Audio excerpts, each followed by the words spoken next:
The sitting is resumed.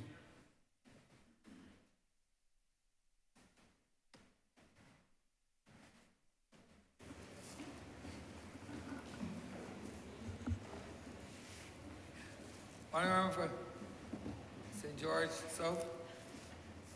Thank you, Mr. Speaker. Mr. Speaker, I rise to join this debate that seeks to the bill which would amend the Firearm Act Cap 179 to do a number of things. To revise the offenses relating to the use of firearms, revise the penalties for offenses under the Act, and provide for licenses for firearms for the purposes of hunting, shooting, and provide for related matters. Mr. Speaker, I will begin my contribution by recognizing those persons who spoke before us. But also, Mr. Speaker, you know, my style is probably one that takes the bull by the horn rather than take him by the body or push him by the tail. And I will begin to say to this country, as it relates to violence, this government will not be intimidated and we will not back down.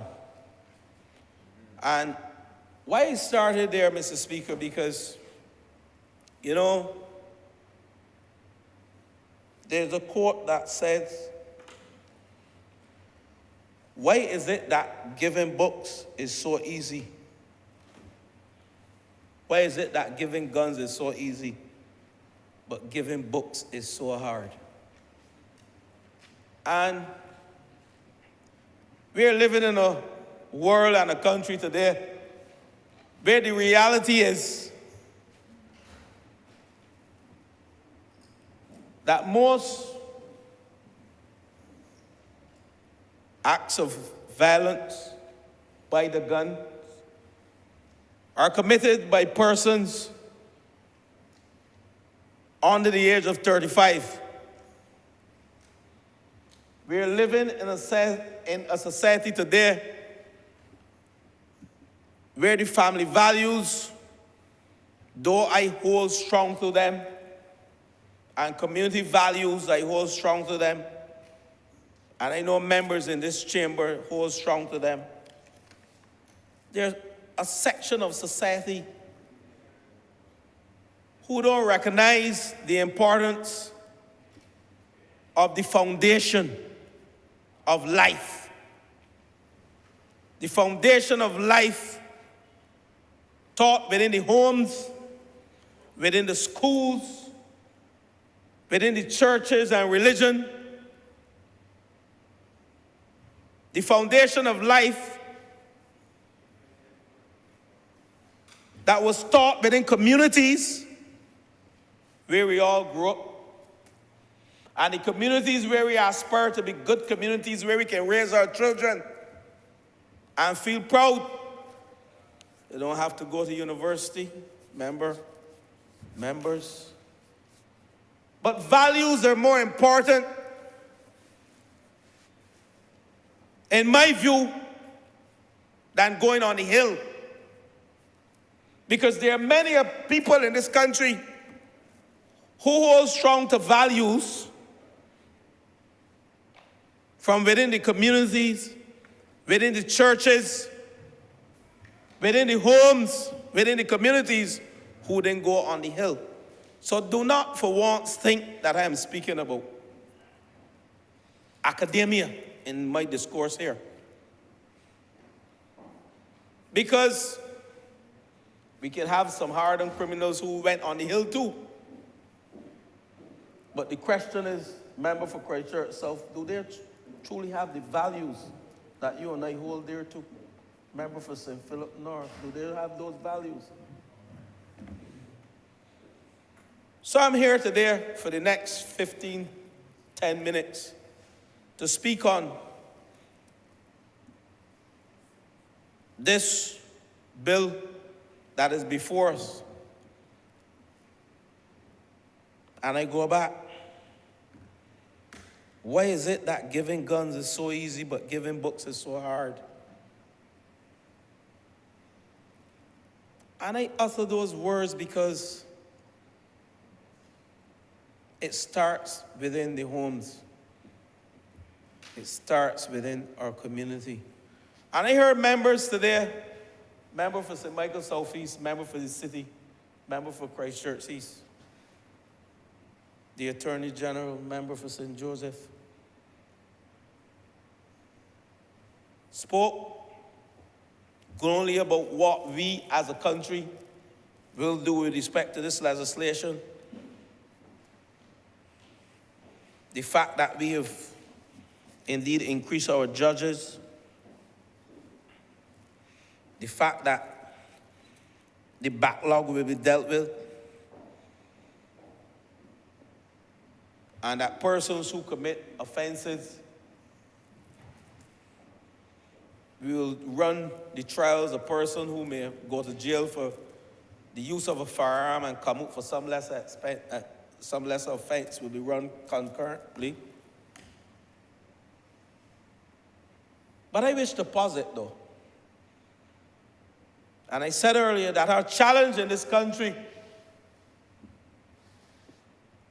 and the police, they come in after the crime has been committed. Yes, they try to solve the problem, but this is bigger than the police.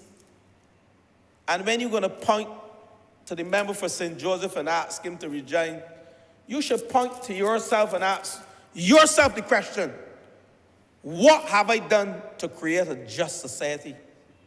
What have I done to impact my community in a meaningful way that the children and the children's children and those young persons can emulate and hold dear to those values that will prevent them from having so many under 35 children in prison? Don't point to the Attorney General. Don't point to him at all. Let's point to our homes. Let's point to our communities. And I will get to the ministry that I believe is fundamental and central to us resolving some of these issues. I once was in that ministry. Is now being run by the member for St. John. Don't point to the Attorney General.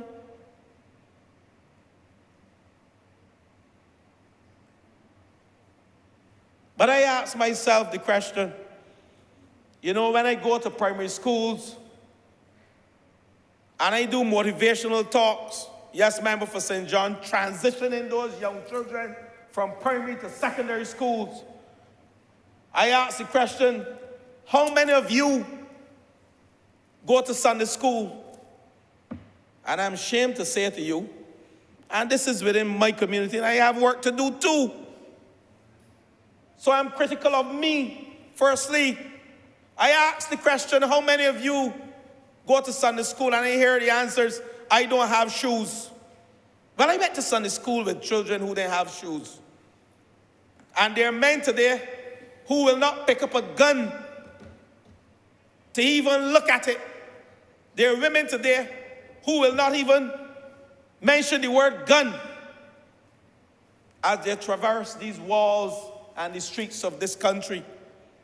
So I ask myself the question, are we really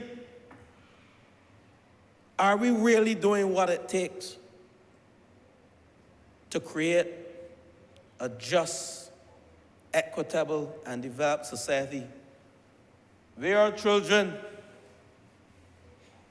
can develop and release their true potential? And I'm talking about negativity. And I'm asking myself, if we're doing sufficient within the households, within communities, so that the last resort would be to imprison for 20 years. If we have to do that, we have to do that. Because there's some who have passed the stage now of even being able to talk to. There's some now that if you pass and you brush their shirt, they want to pull a gun on you. But I believe that by not being intimidated and not backing down, we can resolve a lot of the challenges within our society. And when a young man can be given $4,000 to become a shooter in a country, under 35, because most of them at Her Majesty's does the prison, and the Attorney General can tell you how many they are. I once had that figure. The member for St. John, he can tell you. The enrollment at the prison, I think it is about 80% of them are under the age of 35 in this country. When a man can be given $4,000 to become a shooter, fast cash, fast money has a price. And after 3-4 weeks, the $4,000 gone. Because of his values or her values, they will go, huh? Ain't gonna last that long, according to the member for St. Joseph. They're gonna buy the best shoes, the long necks, hairdos. Where are our values? Where are our values going?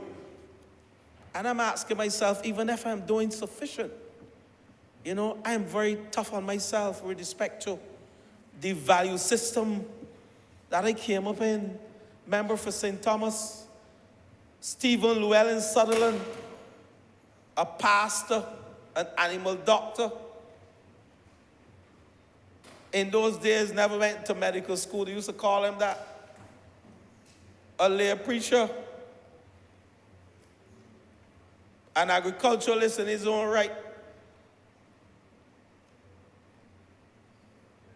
I am asking myself,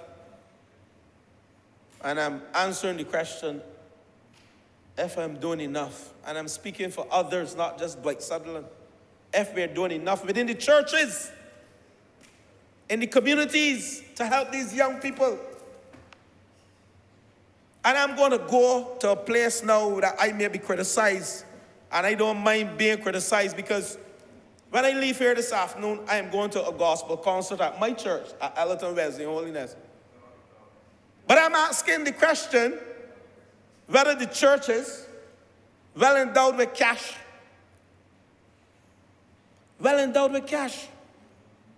some of them, I don't want to call the denominations, I'm not going into that. I'm being critical of us as it relates to what we are faced with in this country. Whether we are really doing enough, whether we are spending our resources the right place, allocating the resources the right place. I'm not critical of the churches, like I said. That's a source of value for me. I came up in the church. But at the end of the day, what we are faced with now, and the Prime Minister, in her wisdom, she uses the phrase, we need to take fresh guard. All of us, but in the churches, in the schools, we need to take fresh guard. It is a different world we are living in.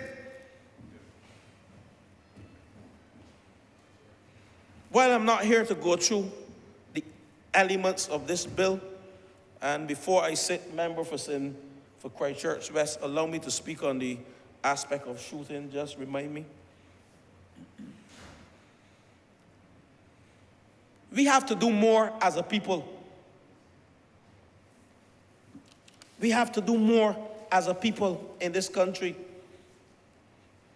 Building a sense of community, or a sense of self, social identification, and commitment to caring starts within communities, within the homes, within the churches, within the schools. I'm sympathetic to the member for St. Joseph in this discourse, and any Attorney General for a matter of fact, because at the end of the day, it's not the police alone who can solve this problem. So we can put all the necessary legislation in place to deal with those who have committed the offenses and try to deter them. But what are we doing with our 4-year-olds and our 3-year-olds? That's where it starts. I heard the Attorney General spoke today glowingly, and he brought tears to my eyes. His son is 22 years old, who goes out to have fun, and he can't sleep. Picture me with a 14-year-old. who he ain't going out at night. He's just going out there to have fun with his students, and I'm worried that something stray might occur. And I have to be careful not to hover over him, but to give him the space so he can become his own man. This is a very serious debate. And if the country ain't understand where we are now, something is wrong.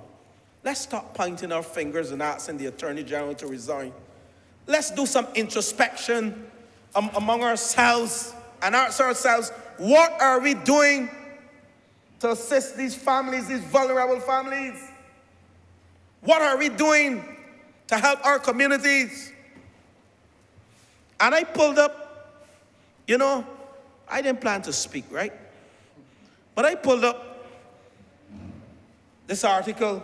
I can't make it a document of the House. There's no reference, Mr. Speaker, but permit me, Mr. Speaker, stop the violence in our community. It is easy to say you're against violence, but actively working to make the peace in your community is a little more difficult. It means you understanding what violence is, and you know it when you see it. And let me tell you, in June of this year, the Attorney General, I was traveling on Highway 2A, taking my son to school. And the Attorney General sent a message to me. This person just got shot, or this person got shot. I can't remember the deal. Sorry, the AG. And when I recognized the name was one of my campaign workers, who since 2013, I left my son with him when I went mount platforms, whether in St. Michael's, Southeast, platforms in St. Joseph. I recall I have a picture of my son with him in St. Joseph. Bathsheba standing, member for St. Joseph in 2013. Having been with him a week before, with the member for Christchurch South at Brayton watching cricket, and introducing the member for St. James South to this young man as one of the men who don't let me turn. Then taking him back home in that community of Greens, him and his other friend, Kevin Howard, told them, you were there with me. At Brayton, well, he said not with me, but he was there. He's very, you know how he is, how the lawyers are. Yeah. You know how the lawyers are. He's in court now because he's going to speak shortly. So he's getting it right. But when I dropped him off, I never thought that I would receive any message from the Attorney General to say, Romain Mears has been shot dead in the St. George community.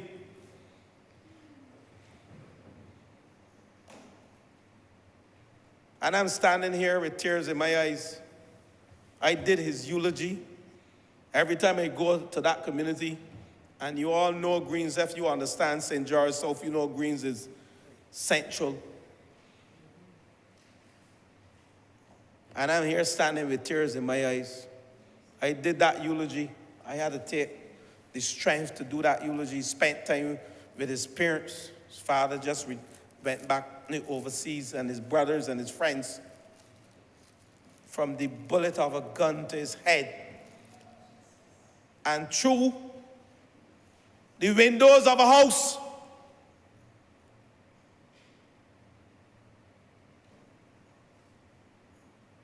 And I stand here asking myself, Dwight, have you done enough to really address this problem within the communities? I ain't asked the AG that. I ain't asked the police force that. I asked myself, as a community leader, who's the president of a club, who form clubs, who go into homes, have I done enough? I question me. My friend is dead at age 27 years. Member for Christchurch East Central. Yes, you're looking at me. It is painful, me standing here to discuss this bill. But one person's gone to jail for him. But can I put a dollar value on his life? How many persons you can put in jail to bring him back? You ain't going to bring him back. And I'm asking myself, have I done enough as a community leader, as a parent, as a mentor, to really quell this violence? Yes, the act of AG, and I am pleased that this government, we have done tremendous amount of work, and I'm going to mention some. I don't want to steal the thunder of the member for St. John, but he would understand. I was there in that Ministry of Youth that I think is probably one of the most important ministries in this country. That Ministry of Youth. We started an anti-violence campaign and people laughed at it because we painted bus stop, we stop the violence. That was part of a broader picture. We had, it was speak off, persons writing poems from schools brought tears to my eyes. An anti-violence campaign, and it should be broader across the country. And I compliment the ministry for it. And that's the ministry that treats, if we want to categorize youth as under 35, that's the ministry that treats with it. Member for St. John, I'm not sure what the category is now, because you might have adjusted it through policy. I haven't looked at it, I haven't seen it. But under 35, we speak about. And I'm saying to us that the time has come where this country must recognize that the future of our country, if we don't put measures in place, and this government continues to put measures in place to address the issues within education. We have persons who are going into schools to address school leavers, persons who are leaving primary, going into secondary, the school leaver trace of study.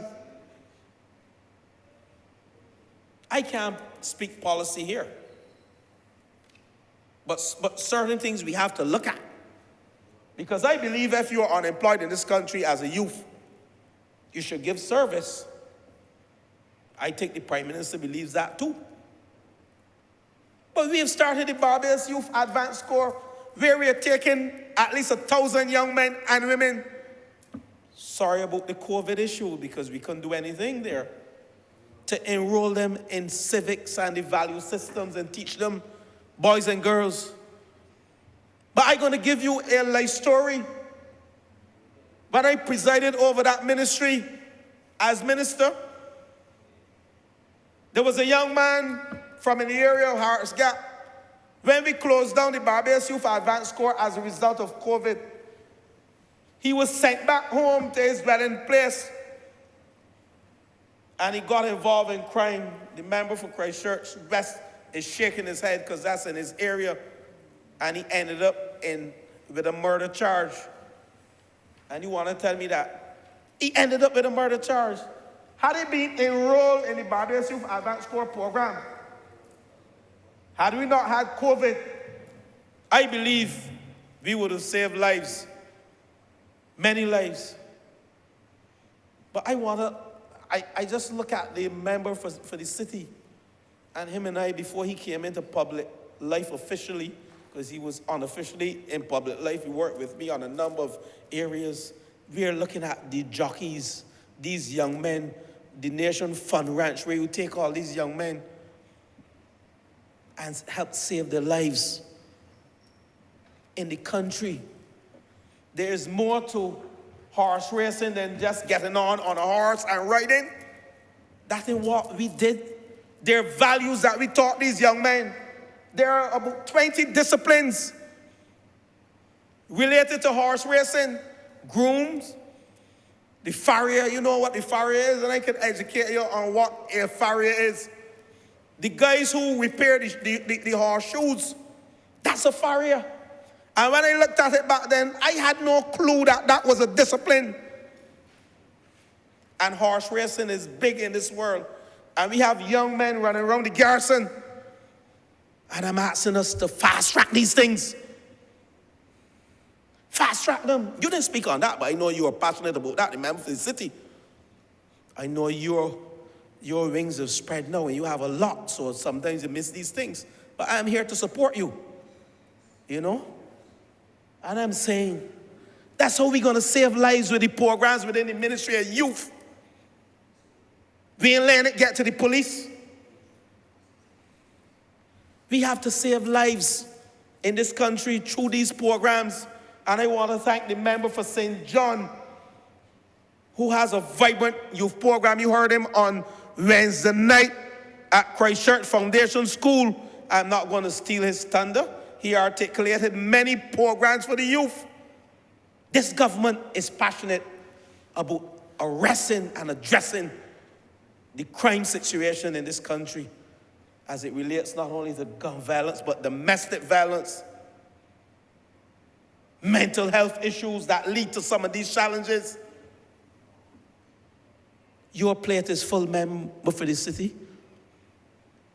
And you have full support from education. You have full support from housing. When you speak about housing, you know, I don't want to make this debate political, huh?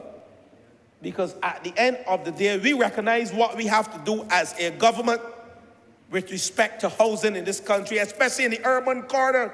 When a man wakes up and he wants a stool, he or she, they want a stool and they go to a pit toilet, how you think they're going to feel? I am keeping it real in this lower chamber today because people have to understand that's why we have created the pit toilet program, eradicating it. Because you feel a sense of pride. Nobody in want to be, you're going to be ducking and you're weaving when you go through that door and say, look, let me look and see who coming, and they rush into the pit toilet. It is real. It is real when you have to share toilets with 15 and 16 people. That's why we have a massive housing program. Some people might stool themselves when 16 and 17 go use the same toilet on the morning, and you know that's where you want to, you know, ease your system early on the morning, and you're competing for one toilet.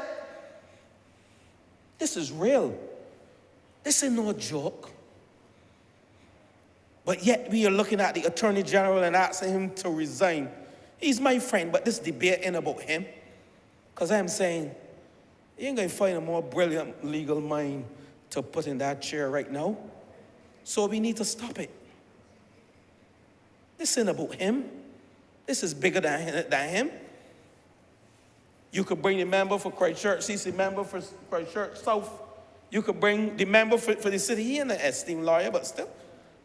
You could bring all the lawyers to put in the chair, and if we don't address these situations and these issues within communities, I'm calling on the church to do more.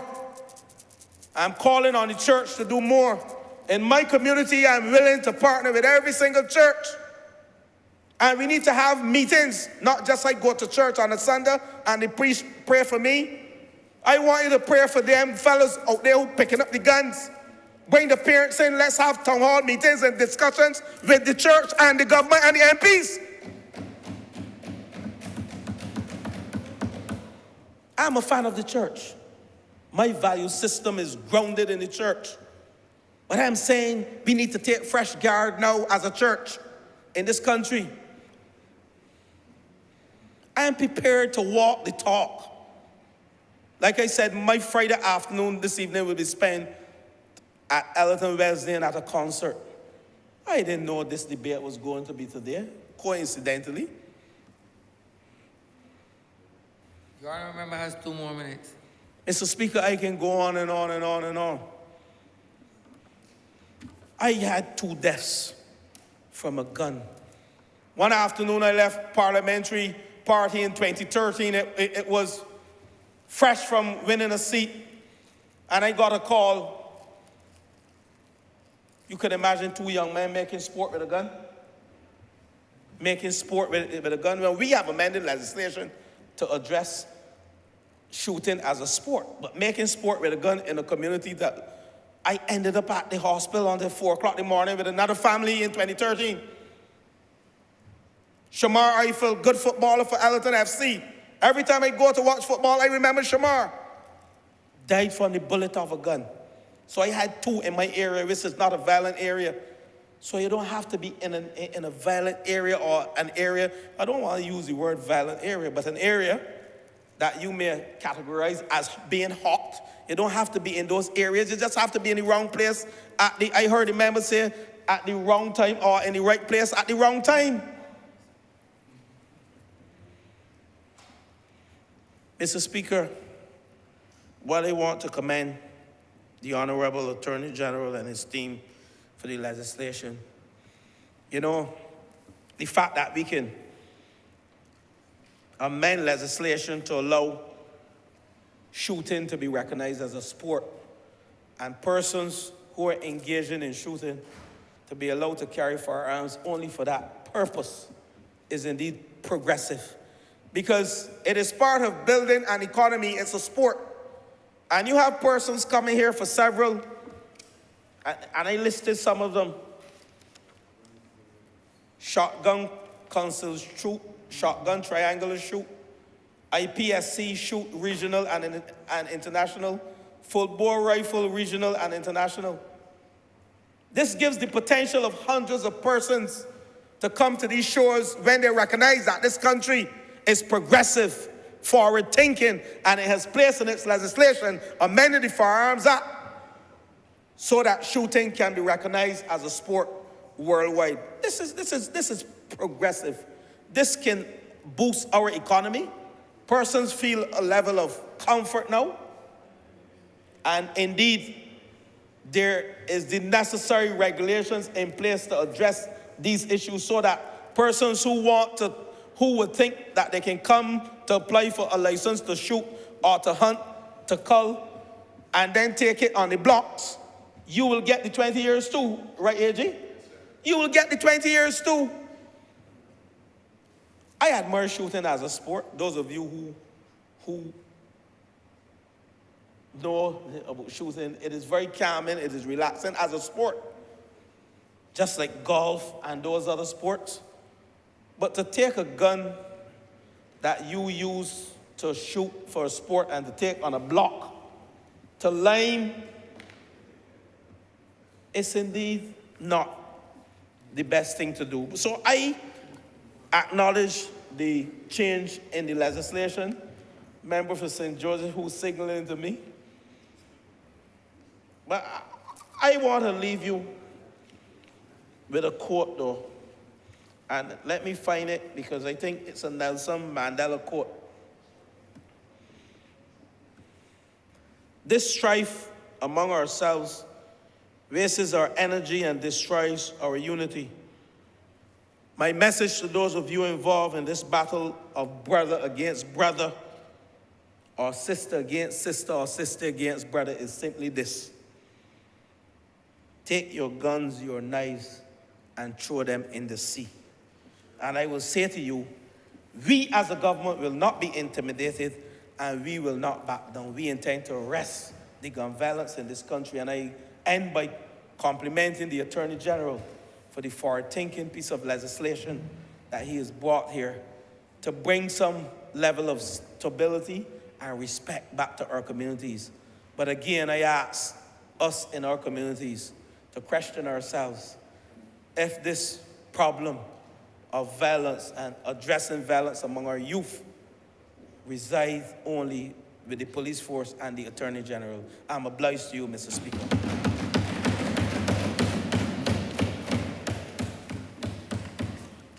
Honourable member for Christchurch South.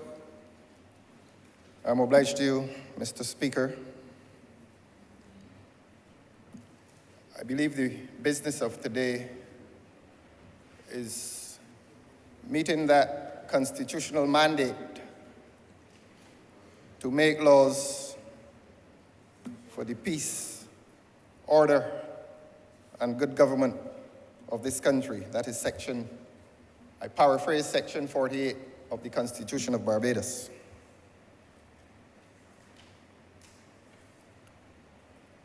We come to this debate, sir, in a social climate that has been unknown, or is unknown, to people of my generation, certainly, and people even younger than my generation.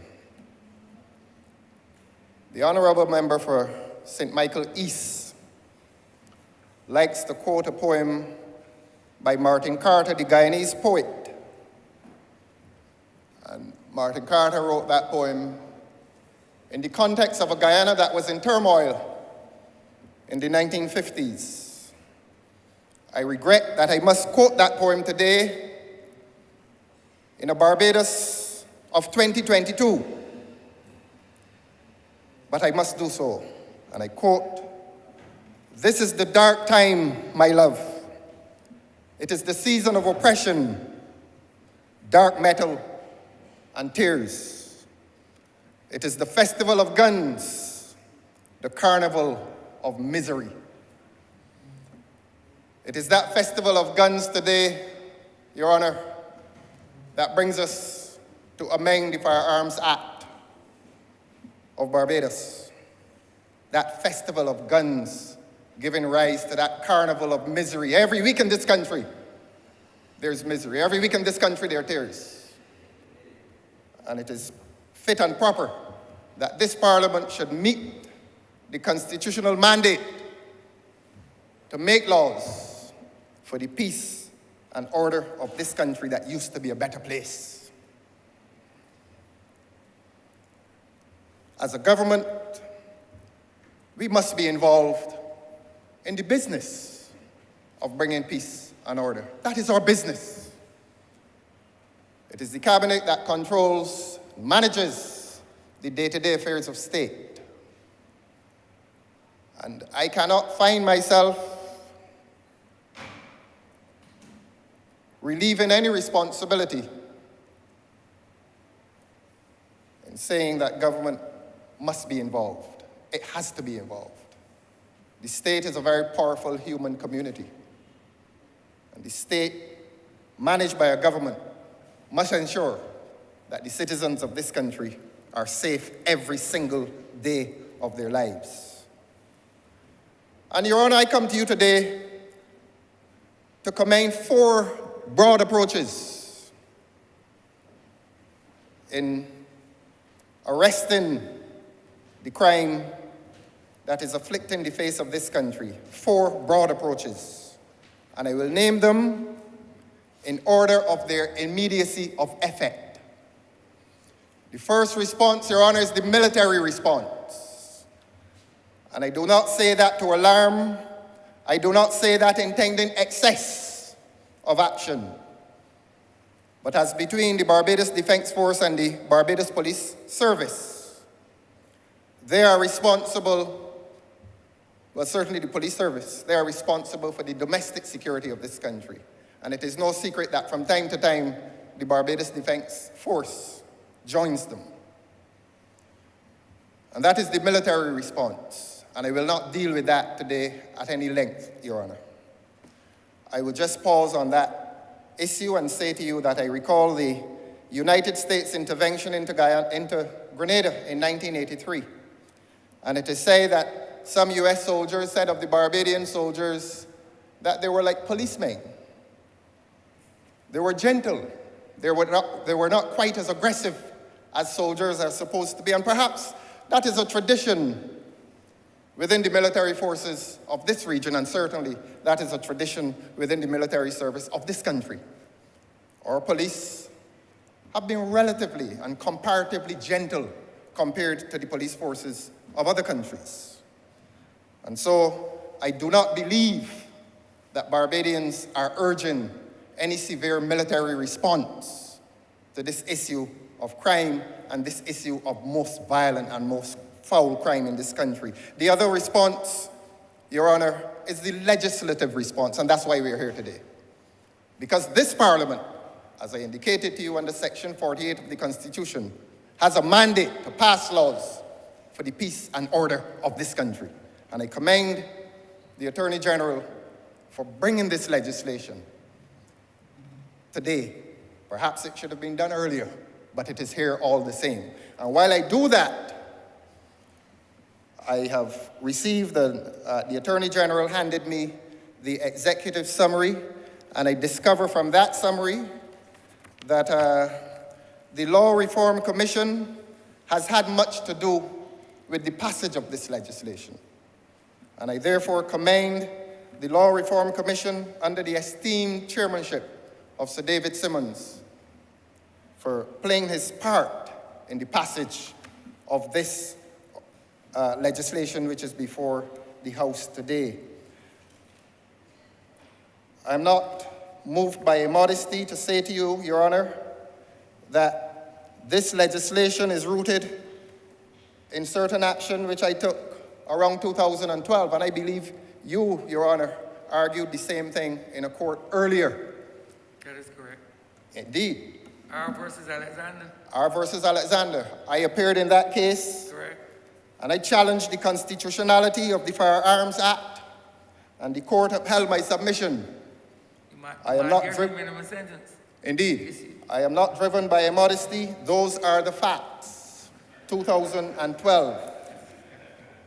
I am not driven by a modesty in saying to you, Your Honor, that with the departure of the former member for St.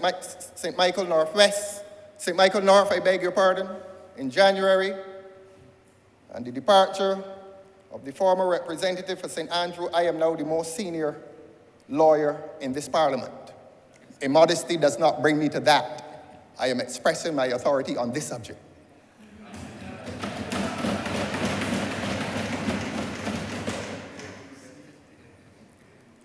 And when the Law Reform Commission was established by this Attorney General, I commended him for bringing legislation that was perhaps the most significant. And Sir David Simmons has been engaged in the business of law for over 50 years as a practitioner, as a member of this parliament, as a Chief Justice here, and now as the chairman of this commission. And I want to publicly commend this outstanding son of Barbados for the work that he has done in law and law reform over the last 50 years in this country.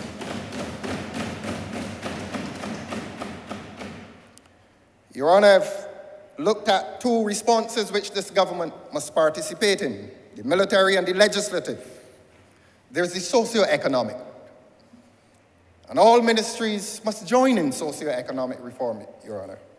We know that a country is not stable unless its people have fair access to the basics: food, housing, and clothing in adequate amounts. And that is why every government pursues the issue of employment. And it is not an ideal to try to have full employment in a country. It is just that every man and every woman and every child in this country should have fair and equal access to those basic needs of humanity. And I therefore commend the government again. I represent a constituency, and I will make a public confession now. I represent one of the constituencies that is probably among the most stable. It's a Christchurch constituency. But there are portions of that constituency, and this is my confession, that I would have found it extremely difficult to return to some of those people if this government did not give them employment. And it has not been the most glamorous employment, Your Honor. But I would have felt very guilty. I would not have been able to face them. And I rejoice with them every morning when they are able to leave home and to engage in employment, and beyond the engagement in employment, to engage in acts of dignity. Employment brings not only money, but it brings dignity to the lives of people. And again, whoever is responsible for it, whoever are the economic planners within this government, I express gratitude on that small number of persons, small in number but significant in their humanity, who have been able to find work with this government. I express gratitude, Your Honor. And so I've dealt with the military response of the government, which has been mild, and perhaps it has been mild in keeping with the culture of this country. We are gentle people, at least we used to be. I've dealt with the legislative response, and you will hear me associate myself with the passage of this legislation. I support it. And I've dealt with the socio-economic response, Your Honor. And I've congratulated the government for providing employment for certain persons within my constituency. It has brought salvation. They're not rich, but they're now rich in dignity, the dignity of employment. The fourth response is the larger response, and it is the most difficult one. Some of my colleagues have dealt with it. Permit me, Your Honor, to deal with that response, which I call the cultural response. The government must be involved in a cultural response as well. It is not the exclusive province of the government, but the government must be involved. I've indicated to you, Your Honor, that a government as manager of this state called Barbados is an extremely powerful entity. It has access to massive resources, and therefore it can influence the state of life in a country. And I cannot associate with any view that says that a government must not be involved in a cultural response. Now, the sociologists will tell us they define culture as the totality of life in a community. A totality of life. Clearly, there are some persons who will have more of a responsibility than others. But the government has a responsibility in shaping the culture. It's a very powerful organization. It's a very powerful entity. It collects taxes for distribution among the social services and the other services that are rendered to the population. So the government cannot shed itself any responsibility to deal with a cultural response to this issue of violence. And I believe, Your Honor, that it is that cultural response. It is long-term. But I want to suggest to you, Your Honor, that it is urgent. It is urgent. Culture refers obviously to the habits, the practices, the norms. It is that totality of life. It is how we behave, how we function, how we relate to each other, how we pray to God even, that is a part of the culture. How we party together. I will not deal with culture in its entirety. Today, Your Honor, I want to focus on a facet of that culture. And I will warn those to whom my remarks are directed that today I am not speaking for the sake of popularity. I speak for the sake of principle. Somebody must stand up in this country and address the issue of a culture that is in decay. And I want to say boldly to you, Your Honor,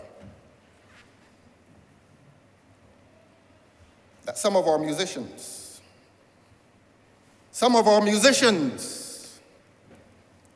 must stand up and give account, not to you and me, Your Honor, but to the children of this country, to the little children of this country who are now subject to the filth that they spread in their ears from day to day.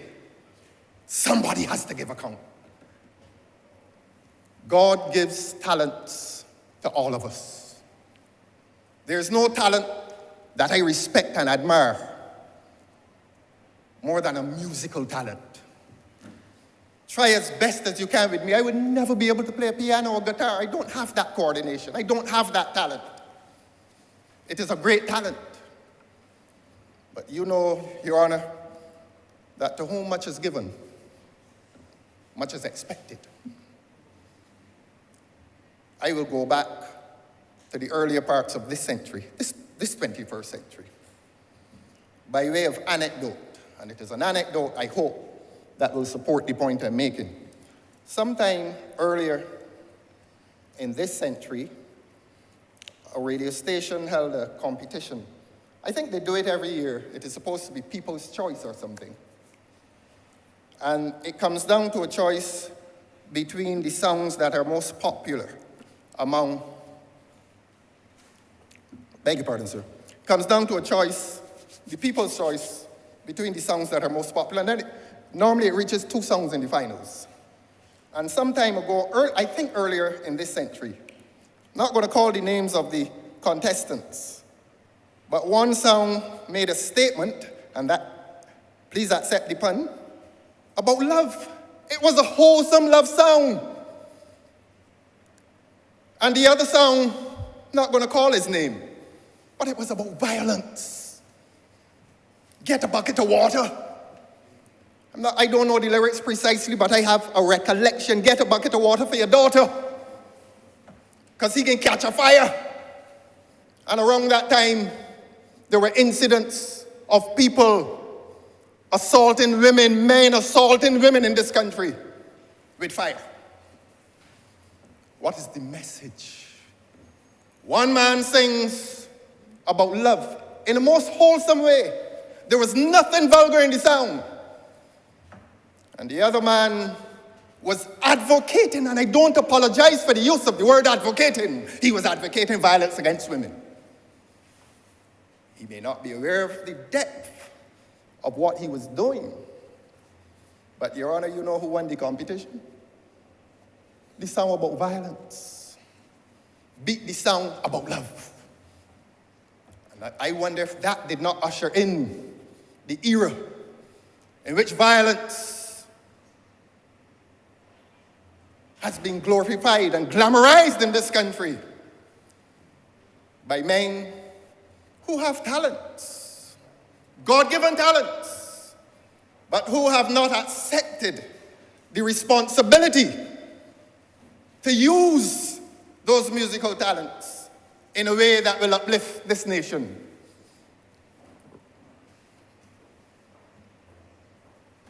We all know that righteousness exalteth a nation, and sin is a reproach to any people. You are hearing the voice of a sinner. I am no paragon of virtue. I merely try to be a moral force for good. And I appeal to all my colleagues in here, all 30 of us, including you, sir, to be able, that when we leave here, and when we finish with the business of this parliament, to be able to say to our constituents and this country that we have tried to be moral forces for good. What is our business here? It's not about celebrity. It's not about glamour. There's no job as serious as what we do on a daily basis. We've come here today, Your Honor, to pass law, to erase a scourge that is destroying this country. This is the dark time, my love. Martin Carter. And so I appeal to our artists and those who, or those whose lyrics, those whose content, artistic content, is abusive of children and who distort a child's concept and precepts of what life ought to be about. They're doing untold damage to little children in this country, Your Honor. Nobody has told them. We want to be popular, or are we going to choose principle? Let us be moral forces for good who choose principle today. Somebody has to say it to them. And I join with those voices who elect to ask our artists to rescue the little children. I saw a video last week. I don't want to be too hard on them. I saw a video last week of a primary school. No names. A primary school. And the children were in the yard in great revelry. Great revelry. And one of our artists was singing his song. And they were jumping and dancing. And they were repeating the words of the song.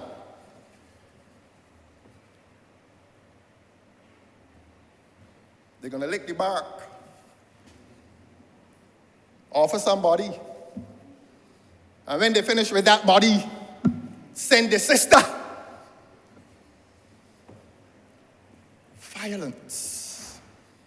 I have not come here to deride them, Your Honor. I have come to ask them to meet their responsibility to the children of this country. When I was at school, we didn't start off with that. Your Honor, every time I hear the hymn, "New every morning is the love," or "Awakening and uprising prove," through sleep and darkness, safely brought, restored to life and power and thought. Up to today, some of my colleagues in here remember that hymn. And every time I hear that hymn, it transports me back to my school hall at Grace Hill, to my school hall at Wesley Hall, to my school hall at Harrison College. And to this day, it means something to me. What does it mean to a child today when he goes to school and before his classes start, he has to be repeating in a schoolyard with his colleagues? You like Mobby? Don't be afraid. And you can take the bark off of somebody. And when you're done with she, you can bring she sister. And that's how our school children start the day. Righteousness exalts a nation. Sin is a reproach to any people.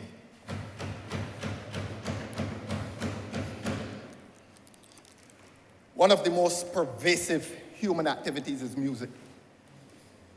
One of these days, perhaps in a new parliament, they will not only start with a prayer, but they will bring one of our musicians in here to do a song, a wholesome and uplifting song.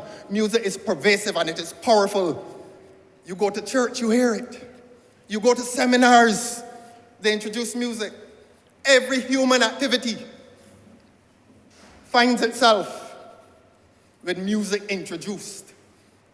And that is not done because music is decorative, Your Honor. Music is so powerful. You may hear someone morning at 7 coming down in the car, and all 2 o'clock in the afternoon, you still singing it. It is as powerful as that, Your Honor. Music touches the soul. How are we touching the souls of our little children?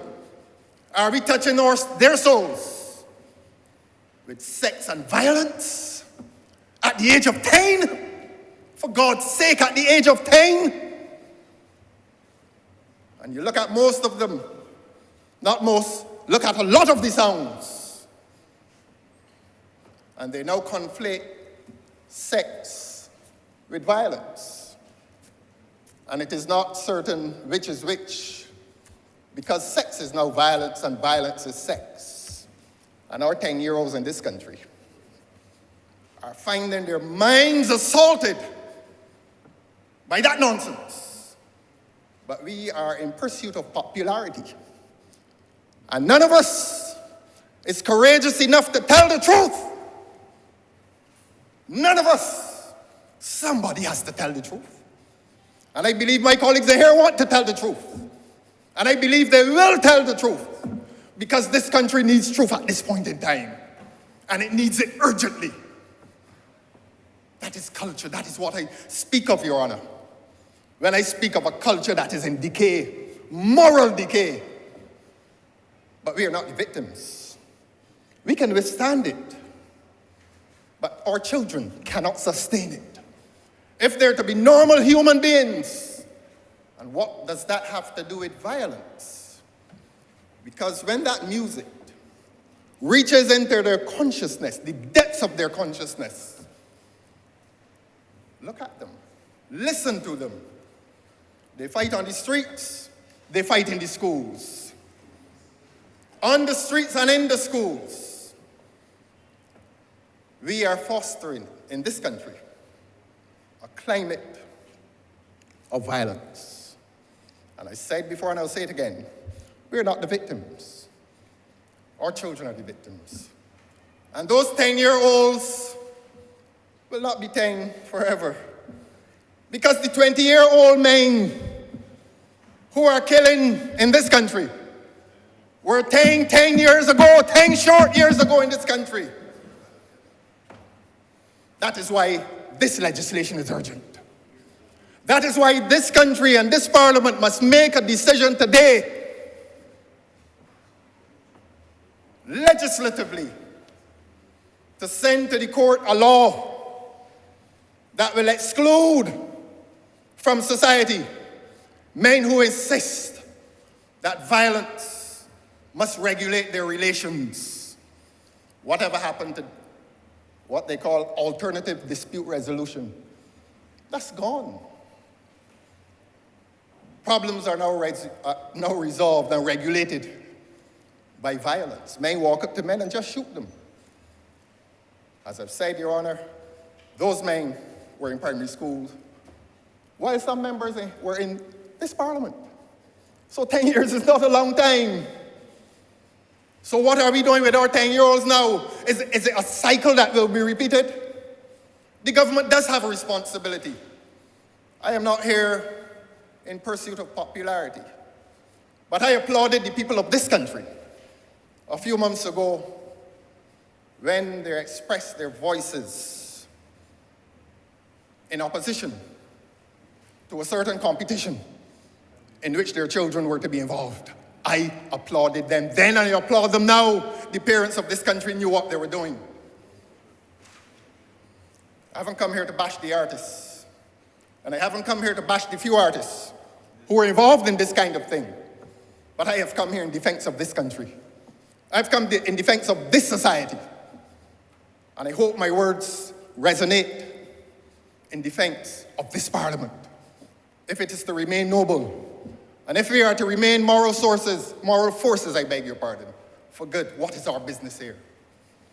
What is our business here? Let us defend this country, and let us protect the children of this country. And so, Your Honor, I believe my time has been expended. Let us give to our children lives that will be memorable, not lives that will be snuffed out when they reach 18 or 19 or 20. Let us not condemn our children to a prison. Let us give them the freedom of wholesomeness. It used to be something that was so cherished, wholesomeness. A friend of mine asked me just this week, do you see anybody going to Sunday school now? Sunday mornings used to be the gentle hour. The gentle hour. We can't blame the churches if the people not going. It's not the church's fault. The decision is made elsewhere for people who breach their responsibility to their children. I don't blame the churches. Righteousness will exalt this nation, and sin will continue to be a reproach to our people. I'm obliged to you, sir.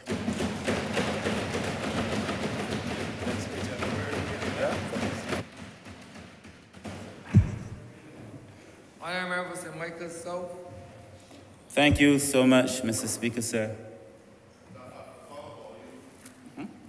I rise in support of what is before this House, and you know, I always look forward to hearing all the members, and before he spoke, I told the member for Christchurch South that I was looking forward to hearing his presentation. And I, like most of us in this House, and those who are listening, I'm sure we were not disappointed, and are feeling almost as if we were taken to church and brought closer to our God. I also want to say, sir, I know it is also the honourable member's birthday, and I want to wish him happy birthday as well.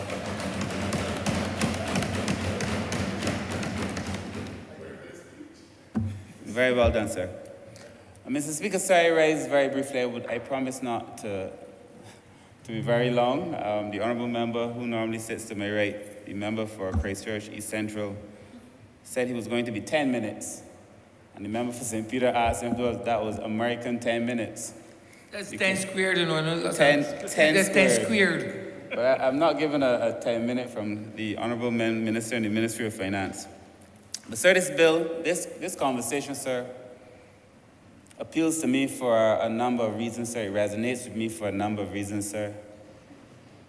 My lived experience has brought me closer to violence in ways, sir, several times, actually, in ways that members in this House may not understand. I have tried to count the number of friends, and I don't mean people I know of. I mean people that I know, whom I have spoken to, had conversations with, played with.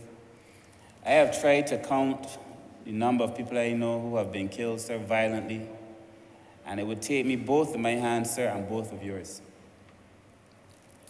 I am familiar with violence, sir, in ways, things that I have seen growing up in the Pine, other places I've visited, sir, that has caused me to reflect on my own life several times.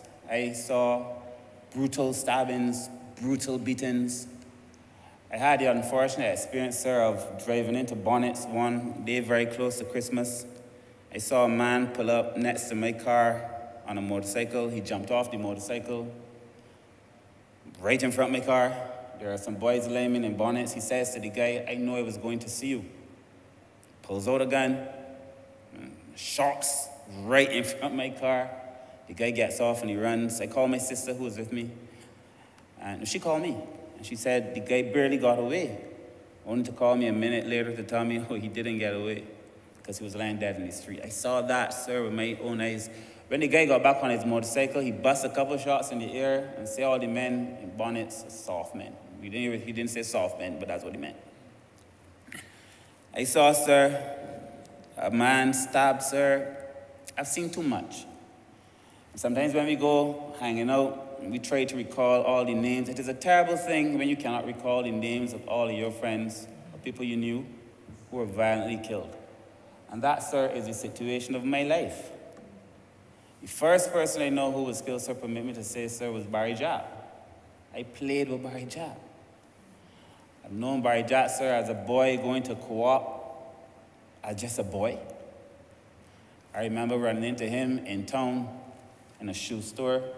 I go over to hail him, but I know he's becoming of some fame. Well, notoriety, better described. He says to me, "You don't want me standing next to me now." And the people hand him a pair of shoes, and oh, he went with his shoes. And it occurred to me that something happens because he was a boy that I knew like anybody else. If anybody has said to me, of all of you, of all of us, who would be the one to be shot down by the police as a known criminal, it would not have been Barry Jack. That's the truth. And so I take a view, sir, that there is something in our society, there is something in our social systems that does not work for many of us. I take a view, obviously, that some of us are born with some traits. I mean, the sociology and the criminologists would tell you that is a latent trait theory. Some of us are born with some traits that perhaps are magnified throughout the course of our lifetime that allows us to be engaged in these things, sir. But there is something in our social system, sir, that really worries me. So because of my lived experience, my educational experience, sir, was about trying to understand what is it in these social systems that are failing poor people. What is it in our social system, sir, that allow us to produce and reproduce violence and deviance at the rate that we produce and reproduce violence and deviance? And for all of my training and for all of my own community experience, I must tell you that I yet do not fully understand or have the answer. It is a pursuit probably, sir, that I will have for the entirety of my life, just trying to understand what is it, trying to get my hand on it. And sir, I recall, I think I told this story in here before I get into the presentation I have. A friend of mine who at the time was in this house, well, in this parliament, he said to me, "You like to spend too much time with little people." Because I spent my time doing community work.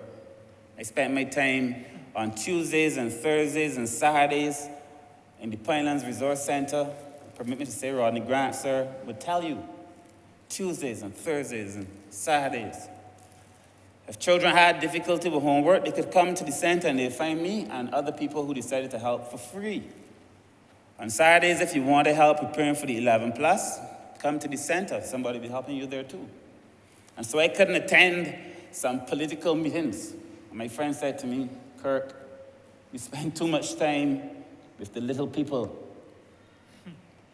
And I know that he was not referring to the age of the young people, sir, that I was tutoring. But in his mind, if one is to succeed in this country, you have to abandon the people that you know as a child, the things that you know as a child, the areas that you grew up in as a child, and seek some political glory. I am thankful, sir, that I came to this place never having to compromise myself, the things that I hold dear, the way that I see the world, the way that I now speak, sir, in this parliament, the way I speak in cabinet. I've never had, sir, to compromise myself once. I still feel very strongly, sir, that there are no real big people and no little people, and it is a shame when a man feels he must pull down a man or call him small to make himself feel big.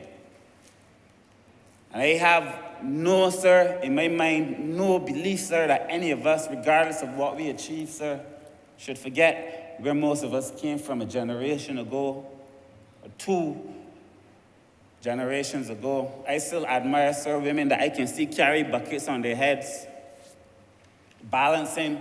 I have visions, you know, as a boy, balancing a bucket, 2 buckets in hand, carrying water. We had, sir, something in our social system, sir, that even though we were poor, we understood the difference between right and wrong. We knew it, sir. But, sir, I contemplated, sir, for a long time, should I even speak on this debate? Because I am not a man prone often to emotion, sir, but when I think about the people I know, it makes me very sad. The youngster, sir, who was killed, the nut man, at the end by St. Winifred School, sir, his name was Iran, we call him Iran, who I knew his mother, sir. I know that young man and the dreams that he had. Selling nuts as a boy, never getting himself in trouble, never once. Trying to raise his child or children as a decent man, sir. And it broke my heart, sir, because I knew his mother went. You would know his mother, sir. She worked at the child care ward. A decent woman. And he, sir, lost his life in violence in an act that had nothing at all to do with him. In fact, he was ducking when he got shot in his head, sir. A good man. We saw it, sir, at Sheraton. People in the mall buying things for themselves, getting food. There's an article in today's paper where the cameraman breaks down, he said, having seen a murder committed right in front of his eyes, sir, in this country.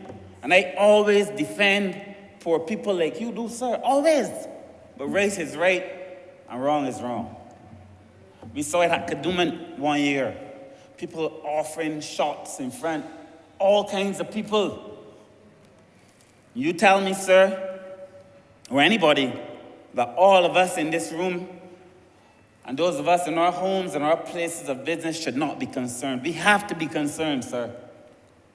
And I commend what we are trying to do in this place, sir. And sir, I've studied this thing, sir. I've looked at crime. I've looked at crime as a social problem, as a social concern. I've looked at age and crime, gender and crime, social class and crime. I've looked at crime from every possible angle. I've written notes, written little pieces, sir, trying to understand it, sir. The very young people, all of our younger people, have there's an inverse relationship between one's age and the amount of crime. Normally, younger people tend to commit more crimes. Even now, the old heads, sir, if you could call them that, the older guys in this gangster game would tell you that they don't respect what these younger people are doing. So if it is that the people who are supposed to be hardcore, hardened on the streets do not respect it, how can anybody else respect it? They would tell you, I'm sure they have, they've told me, that they do not appreciate what is happening now, sir, on our streets, sir. And I'm not even going to get into all these theories that I have written here, sir. Last Friday when we were at conference, I received a message on my phone. It said to me that a youngster in my community was just shot. That's the first message I got. I received a message quickly thereafter that the youngster was dead. I visited the community, sir, on Monday. This was on Friday. The street is so narrow. It's a narrow street, sir, and we're trying to do some work in the area. But that the gunman pulled up in his car, walked around his car. If you walk around your car and you kill somebody by the house, you're literally right in front of them because the street is so narrow. And that boy, the young man who got killed, sir, had just put his baby inside the house. Like he literally had turned from closing the door, from putting his child inside the house. Now, I do not know if they would have shot if they saw him with the child or not. But I do know that it was a wooden house. And I do know that one of the bullets went inside the house, inside the wood, for sure. And I do know, sir, that what happened on Friday could have been the lives of many other people. I spend time out there. You, sir, I'm sure when you go into your communities, you're spending time there. All of us, sir, as part of our jobs, we have to go on the streets. The member for St. Thomas knows it. All of us have to do it. But you don't even have to be on the streets. On a block, you can now be anywhere in Barbados, sir, and people are trying to do things that they normally wouldn't do. Things that other people who were once associated with the criminal system, sir, condemn. And it's because of that reason, sir, that I know that we have to do something about it. Now, I don't know the actual number of the real figure for crime. I know sometimes people would tell me this happened and they call the police and nobody came. Or they call and the person didn't take them seriously on the phone, or they couldn't get through or something. So I suspect even that our numbers may be higher than we say. And that has been the case, sir, forever. Little things happen in communities, nobody reports it. Things I see people hit people with rocks and threaten people with knives, nobody reports it. But what is happening now, sir, is causing me some concern. And I see this, sir, as a social problem. And people might think, sir, that this is about individual responsibility, which it is. But I also understand it as a social problem. So for individual responsibility, you will have a different response than if you see it as a social problem. We have to have these tough penalties, sir, and 10 to 20 years is good, mandatory. And if you get the 10 years or less than 20 years, you could also get a fine. That is good. And I support it entirely. But sir, at the end of the day, I'm a social scientist. And I try to unpack why it is that we are seeing so many more people produced in a certain class of our society as opposed to another class of another society or of the same society. What is happening there? And there is, in social theory, there is a moral and the class theorem called the moral and the class debate, or MUD. And it argues essentially that because poor people are more prone to crime or not to do as well in the education system or earlier pregnancies, that there are moral underclass. It does not look at, sir, the fact that our educational system may not respond to them the same way. It doesn't look at the fact, sir, of who it is in the community, sir, that they have to have as mentors. Growing up in the Plains, sir, I used to often ask myself, where are all the young people supposed to play? You bring together all kinds of poor people. You build a housing scheme like the Plain, where I grew up, that I love with all my heart. And you bring a whole set of poor people, but you got one little small playing field, one basketball court for a whole set of people at the top, 2 swings. It's like we started to respond to some of our social problems in a way that in the long term will manifest itself in even greater social problems, greater deviance. And I say this, sir, because even as we build housing solutions, sir, we must not replicate the challenges that are inevitable if you build housing solutions, sir, but you don't consider the wider social dynamics. That you need to have sporting areas and community centers and those things, sir. But I understand it, sir, as a social problem. So we need a bit of harsher penalties, but a lot of that. But we also need to have an adequate social response, sir. I have a friend, sir. He's a good friend of mine. He lives in my constituency, sir. He's been trying to get his record expunged. And they keep writing back to him saying, you spent, too much time in jail. Apparently there's if you spend a certain amount of time, you don't qualify. It depends on the offense for which you were found guilty. If the sentences pass a certain amount, Exactly. then there's a And so difficulty. he doesn't qualify. And I've tried to explain this time and time again, sir. He's an older man now who would have done a lot of crime in his life, sir. I think, sir, I tried to explain it to him, but he's now a former drug addict. He's been helping me with some of my community projects, sir. He wished now that he could go back and talk about and fix some of the errors of his past. He actually has asked me, sir, to be part of a program where he's talking to the young people in the community about the problems that it causes for you later on in life. And I also believe that we need to have those kind of social interventions. Somebody who has been through the hornpipe, somebody who's been through it, to come back and talk to the people. And let them know, sir, how difficult it is and how you narrow your life circumstances, sir. But given all that I have said, sir, I can know not that Barbados is in crisis, sir, but we have a crisis. This gun problem is a crisis. And I am thankful to see the response that we are having now. We're not in crisis, the country is not in crisis, but this is a crisis.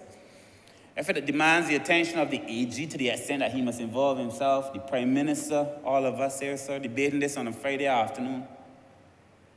We have to find a way, sir, to address this and treat it for what it is, as a crisis. I used to say before, sir, people shoot you for that. You do something small and somebody want to shoot you. I'd say somebody want to shoot you for that. Such a little thing. But now people are shooting you for nothing at all, or shooting at you for nothing at all. People passing to want to get your car, shooting through the car. The article in the paper, sir, if it is true, and the shot went through and into the passenger seat, you could have had a child in the passenger seat or somebody you care about in the passenger seat, and you take a shot at the car. I'm sorry, while I am a social scientist, sir, and I care about the social dynamics, I am no fool. And while I love poor people, sir, to the end of, from now to the cows come home, sir, I do not believe this is how poor people behave. And that a few people, sir, are now tainting the lives of other people who are working hard to feed themselves and their children, sir. And when they get caught, they blame it on their poverty. I say no. I'm not saying that poverty is not involved in it, but poverty is not the cause of it. Many of us, sir, were raised poor. In the same communities where this violence is happening, sir, I will bet anybody you would find more people who are not involved in it than you would find people who are involved in it. And we should not allow people to define the communities that most of us in here came from, sir, because of the actions of a few. I do not subscribe to it, sir. I do not believe it is the actions of all of us, sir. It is a few, sir, and that part of it, sir, is in crisis, and we need to have a crisis response, sir. You don't have to have the figures, I'm sure the AG does, but you don't need to have the figures to know that gun crimes have risen. I know you would know, but gun crimes have risen exponentially in this country. Most of the people who are dying now from some kind of homicide, sir, are dying because of a gun. You ask yourself, sir, as I was asked several times when I was Minister of the Port, how are the guns coming? And you heard the AG say that we put in place all kind of scanners. We even made the people who import privately, they have to get scanners. So that you're scanned in the Bridgetown port or you're scanned at the other smaller areas. This government, sir, put in place a number of things, sir, to try to address it, sir. So it's not us. We bring in legislation here, sir, so it's not us. How are these firearms so easily available? How is it that my people tell me on the blocks you could rent a gun? You could rent a gun to go and do somebody else something, sir. I do not blame the police.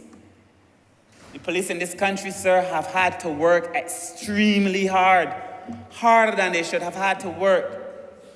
I tip my hat to the police, sir. for the work that they are doing, sir, to keep all of us safe. I was at football in my constituency the other day.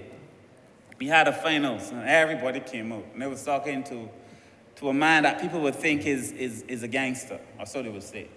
And you know what he said to me?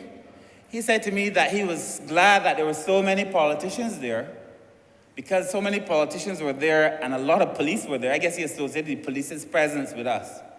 He was so happy to see so many police here because it meant nothing was going to happen tonight.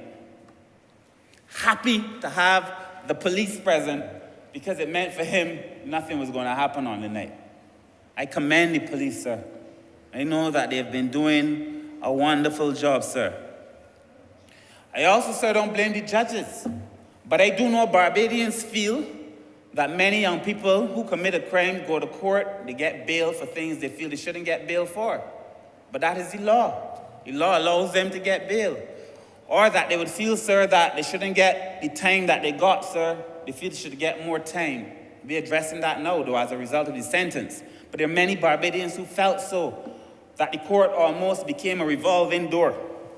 You walk in for your charge, you're back out in no time at all. Some of the men who committed murder, sir, on bail for murder in this country. You on bail for murder and committing murder, sir. That is why, sir, I'm happy to see that we're addressing some of this legislation, sir, but there is a culture now of the street. We all know that culture is not static. You're a sociologist, an economist, and a lawyer. We all know that crime is not static. We all know, that culture is not static. We know that our culture is changing. The culture of the street is changing. If our response is the same as it always is, sir, it means that we are not responding in sync with the changes in the culture that now defines the streets that we live on.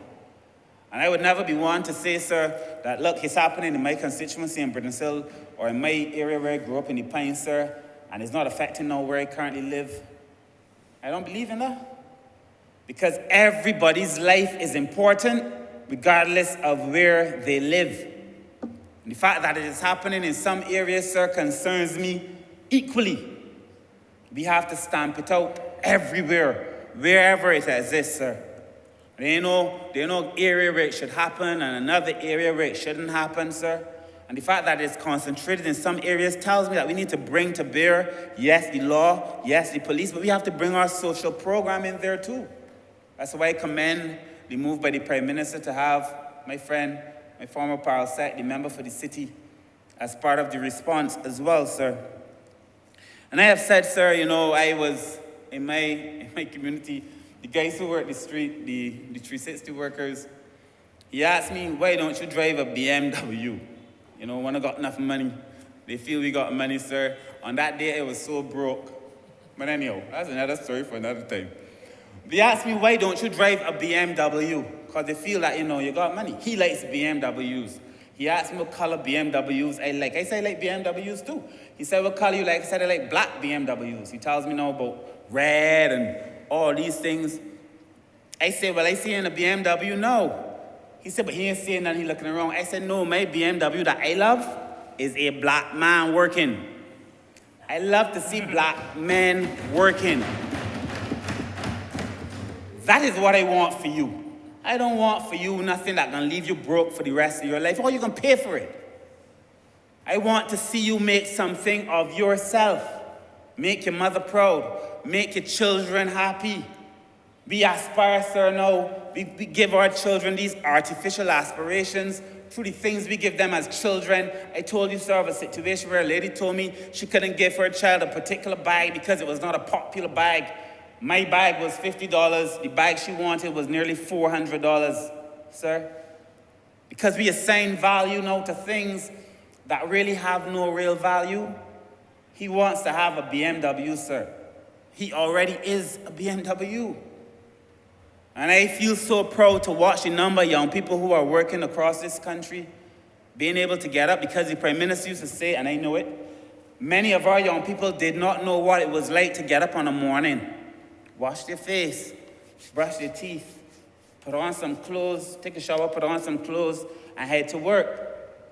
There's been a generation of young people who never worked, who left school at 18, never had a job, didn't go to skills training. All that they understood was getting up in the morning and going on the block, and the block has value. I know it does, because there is a social capital on the block, sir, that we do not understand. There is a community on blocks that we don't fully understand.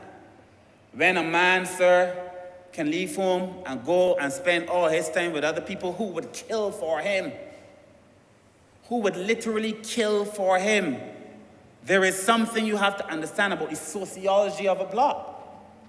And when you try to break it up, sir, you can only break it up if you understand the sociology of that block. People are drawn by the shade. The PM says you have to build houses with bigger patios and verandas so they don't feel the need to go on a block. Sir, I was accused of breaking up a block, sir, but only because everybody in the area got a job. We take people off the block, sir, in different ways. But if you're going to take away something, you have to replace it with something. We all know that nature abhors a vacuum. You want them not to go there, you have to give them a reason not to go there.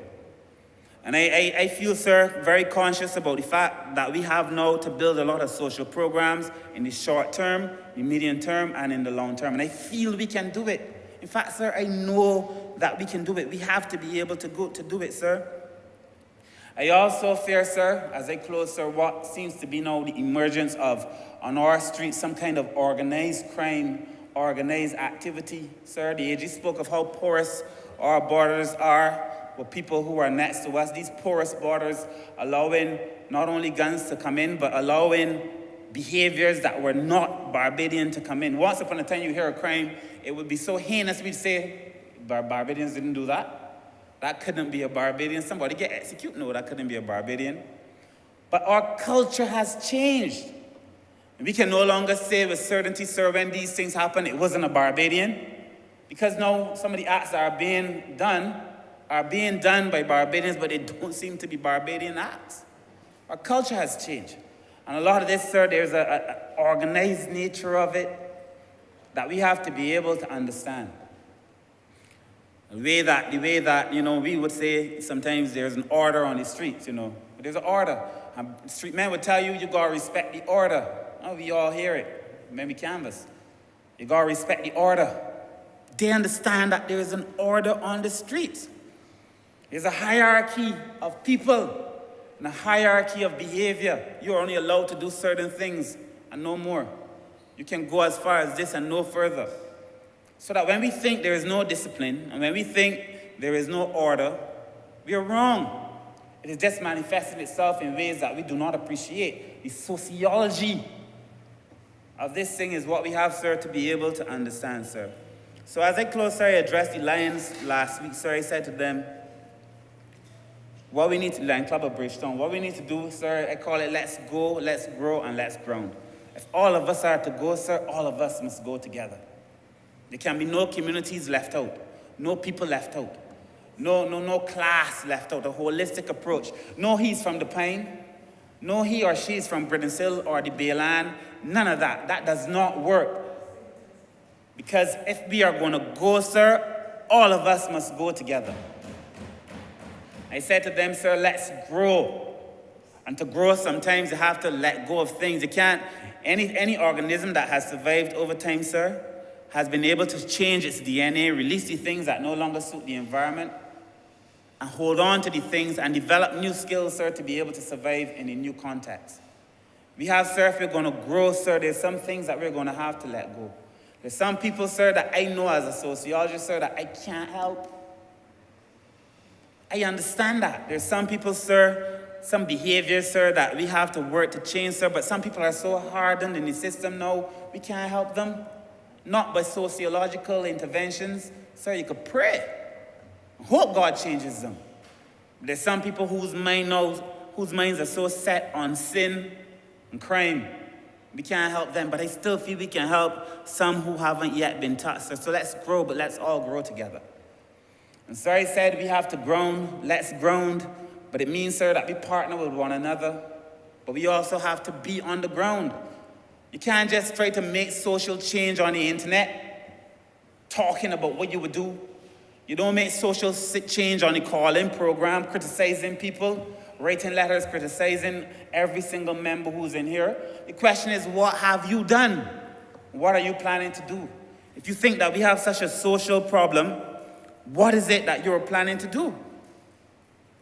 And if you're not planning on doing anything, sir, you are also, not you, sir, but if a person who's talking is not planning on doing anything, sir, they too are part of the social problem that we are currently facing. So, sir, I feel that this is a very complicated situation, sir. I feel very strongly, sir, that we must do something at the sociological level, understand crime as a social problem, understand our response as a social response to be able to better address it, sir. I feel that we must commend the police, equip the police too, because what he's saying in these videos, it's in a pow-pow thing. This is a rat-a-tat-a-tat-a. Rapid fire arms, sir, some semi-automatic, fully automatic. We gotta equip the police too. Because if a man could turn and tell me, a man who's known to the criminal court, sir, that he's happy for the police to be there, I'm happy for them to be there too. But it would break my heart, sir, to see our police officers lying dead on the ground because they're outgunned. Or lying dead in the street, sir, because the people have faster cars or faster boats, sir. So we have to equip the police officers too, sir. So as I close, sir, I want to thank you, sir, for allowing me to speak. I want to thank the AG for bringing this and for allowing me to share some perspective, I think, in totality on what I think is not an easy situation for us to address, sir. I commend the government for the number of social programs that they've brought, sir, the employment programs, sir, that they've brought, sir. And I believe, sir, with all of our collective interventions, if we sit down and we really put our heads together, business, NGOs, faith-based organizations, all of us, that we can really arrest this situation, sir, and make Barbados a place where we can continue to feel proud of it, sir, and do not let the actions of a few damage the entire reputation of a country that all of us love. Thank you so kindly, sir. Honourable St. Thomas. Thank you very much, Mr. Speaker. The honourable member who has just taken his seat has done an excellent job, and I strongly support what would be said by him as well as other previous speakers. I belong to a generation, Mr. Speaker, that believed in family life, community life, serving country, following rules and regulations. And those things were instilled in us not only in our homes, but in our schools and across the rest of the society. Wherever we go, eyes were on us to make sure that our generation followed the rules and stuck to them slavishly to be able to become the best citizens that we could be. I am not saying, sir, that couple children may not have broken rules, but there were always members in the community who kept an eye out for everybody's children. It was a cohesive approach to rearing children. And there were not families with one child or two, as you know, Mr. Speaker, sir. There were families with 8 and 10 and 15 and 17 children, and were born and raised in the starkest position of poverty. But the training, the extended family, and I keep referring to the extended family all the time, it seems as though we have thrown that whole concept that would have been an integral part of history through the window. And now we're into the nuclear families, and we're getting a lot of problems because we're not passing on the values and the mores and the traditions to them in the way. And it says, therefore, that it still takes a whole village to raise one child. And unless we have that whole approach, and then when they say village, I don't want anybody to believe that I mean just a village somewhere in St. Thomas or St. Andrew or St. Lucie, but a village meaning the community where people live and work and worship and all of that. And therefore, the honourable member touched my heart with a number of things he has said, because he spoke about employment. But I want to step back a little bit to what I saw happening between 1994 and 2008. And I thought it was an extremely progressive step where the then government focused on building communities. So the late Right Honourable Member for St. Peter, as Prime Minister, would have made sure that the Youth Affairs Department was properly structured, because unless we target the youth and ensure that the youth make sure that they follow procedure and that they're meaningfully engaged, we would have been doing what we call, sir, spinning top in mud. And so that department ensured that those children or young people who were to write the common entrance, that all of a sudden the common entrance is the best thing after sliced bread when it comes to persons taking a day from work and running the children all over. And it has to be this high school or the one in the middle. And people are stigmatizing and destroying a good concept towards free education for all. And therefore, what I saw the Youth Affairs Department do was to come with the Youth Development Project, where young people got an opportunity every weekend to go somewhere and play some game, whether it be the northern group playing against the southern group in football, basketball, and other activities, because unless we can get our young people using up their energies, and we see what's happening with them and diabetes and all that, unless we can get them using up their good energies and the camaraderie that is necessary, it will take away some of the anger. Because when a guy can come along and he's a late developer, let me say, but he's shining in football, basketball, and any other sport, he becomes now, his personality is uplifted, and he knows that he's recognized. And people kept saying, boy, you're going to go places, boy, you can go to the States and join the team up there and bring back success. And we know, we even have young men, sir, who may not have been so bright, but they have become the best jockeys in Barbados, and they have been uplifted as a result of what they have been capable of doing, right and far beyond what we talk about when we look at the academic development. And all of a sudden, everybody is to go to one or two prestigious schools in this country when they write the common entrance. But we are not looking, sir, to see that once there was an exhibition called the Industrial Arts Exhibition that was sponsored by the Lumber Company. And the schools that excelled every time, Mr. Speaker, for 25 consecutive years were what we call the comprehensive school, or the newer secondary schools now. St. Leonard's, Grantley Adams, St. Lucy's Secondary, Ellerslie, Princess Margaret. I think there were about 6 or so of those schools, and those young men shone. They were late developers in the sense that they did not score so many marks in the common entrance, but I know so many thousands of people who wrote what we used to call the screening test that never got to school because there was one. And therefore, why are we now pigeonholing our young people and not giving them the opportunity and the scope for them to excel in the area where they have the strength and the knowledge to be able to be the best artisan, the best artist, the best person to be able to, the best poet, the best performer in culture, and so on. We are now destroying that platform that was set for us when we talked about free education, because we're looking at it now in different layers, where you're down there, so you're a late developer, you're there, you're a high flyer.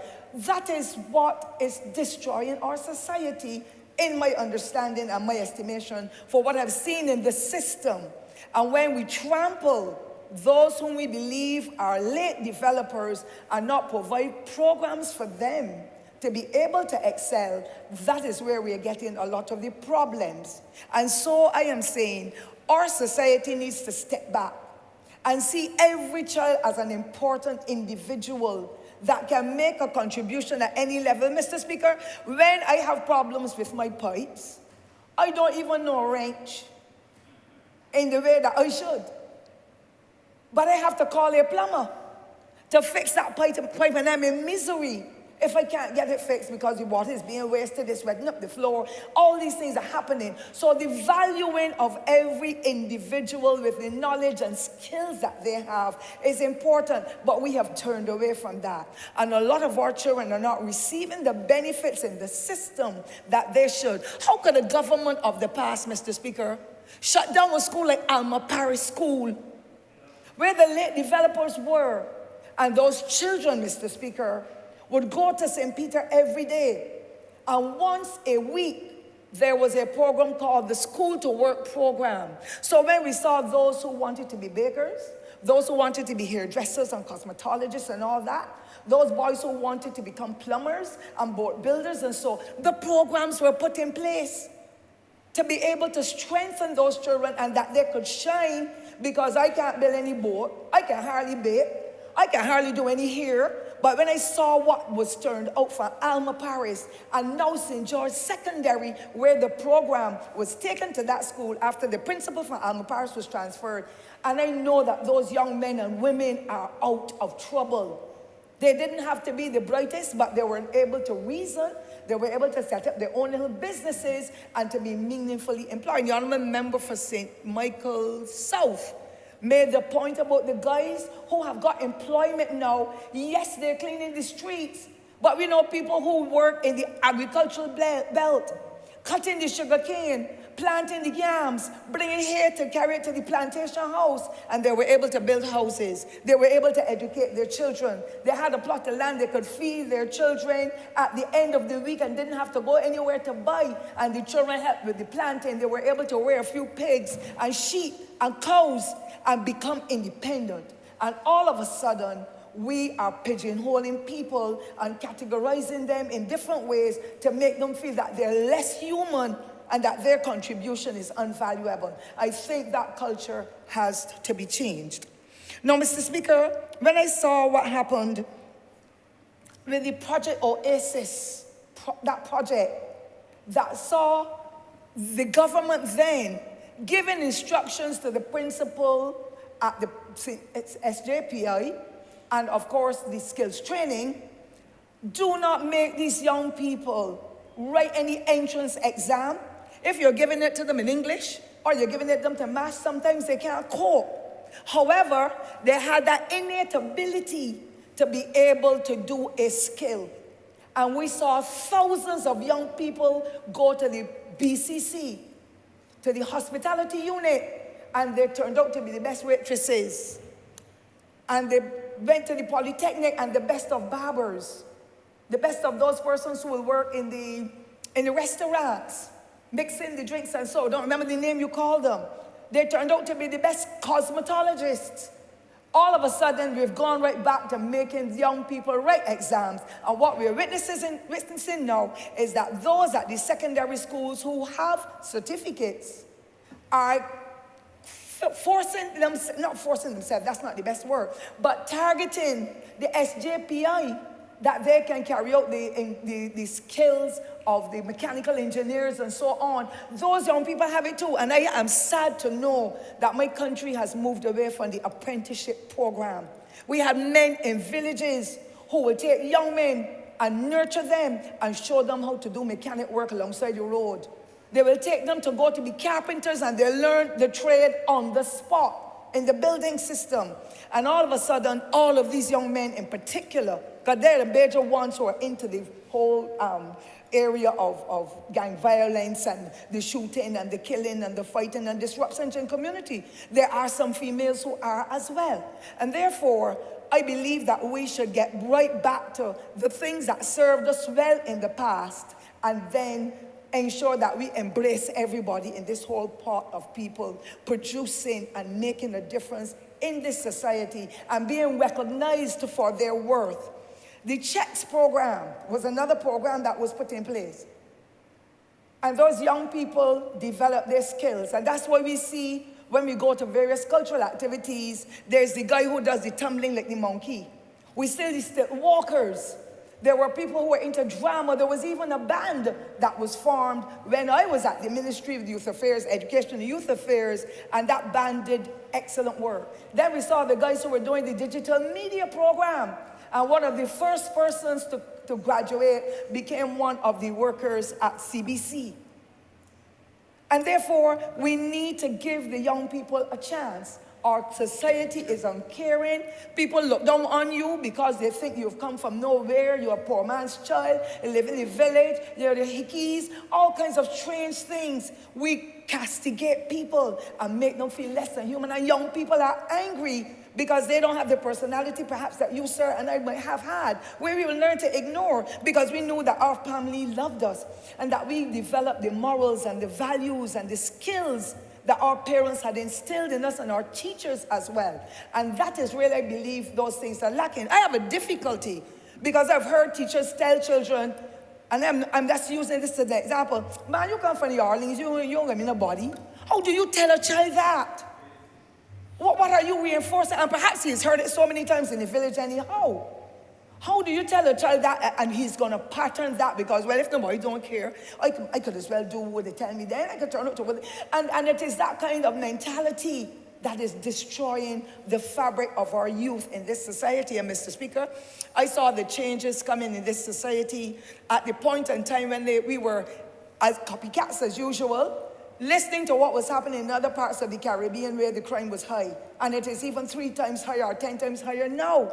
Where the sound was, what the hell the police could do. And every time you went somewhere, this music is blaring in your ear. We need to have some kind of consultation on culture. We need to continue consultations on crime. And not just invite it in a hall where we know we'll go to the Hilton Hotel or wherever that high society place might be in the eyes of those who are to go, but we're getting into the schools and how we're doing the town hall meetings now. Let the guys and the gals come and the parents and talk about the challenges in this society, the way it is changing, what is happening to them and their children, and give them the necessary information to be able to help to strengthen them that they can stay themselves away from crime, sir. Now, I have lost, there's one other thing I wanted to say before I get to that, sir. If you will allow me to call the name, sir, who was the Director of Youth Affairs, I would be really very happy, sir.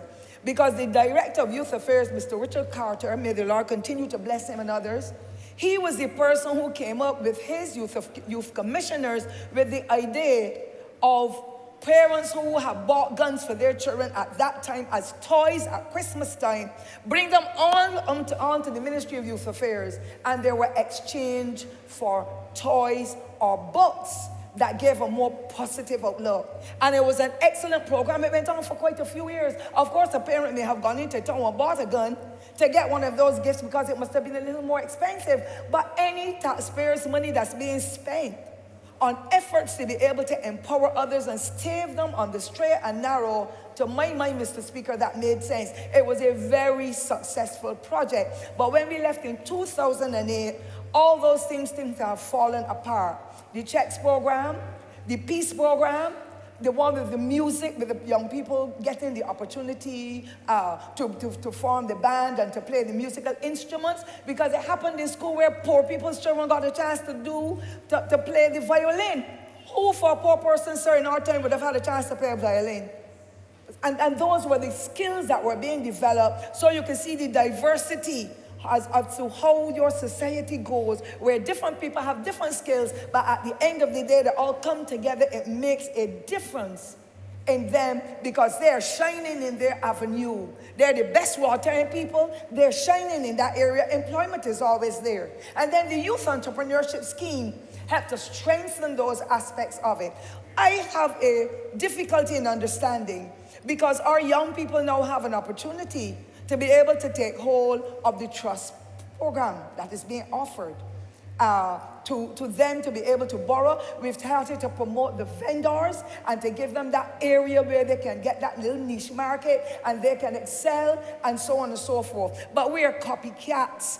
And what we're seeing in the United States and in other countries of the world, that too because of the access to technology and the negatives that is taking hold of us. And I have a tremendous problem, Mr. Speaker, sir, because we are giving our children cell phones, yes, because some of them need them to call and say, Mom, school closed early today. Dad, I have to be on the road, so don't expect me to come on time. We need them. But then we're allowing them to go into all kinds of what you call I'm not so good with technology, so you must forgive me, sir. But they're going into different sites, and so they're seeing the pornography, they're seeing the violent movies, they're seeing all the sexual activity of the pornography, I should say, that's going on. And then our children's heads become contaminated. And then as parents and guardians, We are not going to church, many of us, because we feel that the church has failed us, although we've never been before. And we criticize the preacher because we feel he wants money, although sometimes you can't even put in the 10 cents. But nobody has to be forced to do it. But we are not taking our children into God's house or the faith-based institutions to strengthen them and to give them that foundation that is necessary, that they know right from wrong. That too is impacting on what is happening among our children. And the worst thing in the world, as I said, Mr. Speaker, is for households now to be managed by women alone, and fathers are not there, or male figures are not there to help to strengthen, particularly our boys. Mr. Speaker, you know, we in this society generally treat our boys different from girls. I saw it in the classroom, so I know it. Where the girls would come in at the beginning of the school year, bubbles in the hair, little earrings in the ears, the nicest of uniforms and shoes and all that. And when the boys come, some of them didn't even have a haircut. And the other thing is, the girl's father gave maintenance for her because her father is different from the boys. And because the boy's father didn't give any, the mother gives the child every new thing. She has new school bag, new school books, ribbons, socks, everything, the textbooks, everything. And the boy comes in the rackety old clothes that he would have worn the term before. And they say, why is this child not dressed? But the father ain't give any money. And if he ain't get any money to feed his child, this child, the father tell me, don't spend his money on that child neither. And therefore that boy is pushed away. I have had the awful experience of saying to a parent, I'm seeing changes in your child. What is happening at home? Do you hug him? I hugged you last night, miss. I said, you did. You sound so sarcastic. She said, a hug is, and she tapped behind here to say how she hugged him with licks. And that little boy was so miserable, so confused. We are not working hard enough with our boys. We are not nurturing them. And because of the missing father figure in many houses, and then multiple males are there because they're different children for different males, we are having tremendous problems with our children, our boy children in particular. Mr. Speaker, you know I love boys and men. I say everywhere, I rather work with boys and work with men sometimes than to work with girls and women, because the bickering and the nitpicking is really very challenging for me. So perhaps I am a sick person too in that respect. And therefore, we are watching what's happening in the outside world. These people are trigger happy.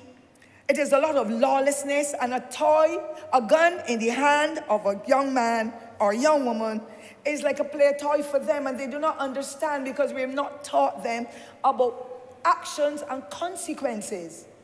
And it is okay for us to believe that they know. Some of them just do not have the moral base to understand. You do the crime, you pay the time, or you spend the time. And therefore, that has to be reinforced. I have a tremendous difficulty in us pigeonholing people and pushing them and shunting them into one direction because they're poor, they're from a particular environment, and because others are from another environment, we are treating them differently. We all came through poverty. Nearly everybody in here, I believe, except perhaps with very young ones. And we understand what we had to endure to survive, but we did what our parents would say, make do with what you have. You cannot take home a pencil that anybody lent you or that you had taken up. You cannot take a drink from anybody because your mother would say, you should have gone to the standpipe and drink some water. We could not do so many things. We had to be at home on time. And despite what anybody says, most of the honorable members in here, Mr. Speaker, were born in large families. We were poor.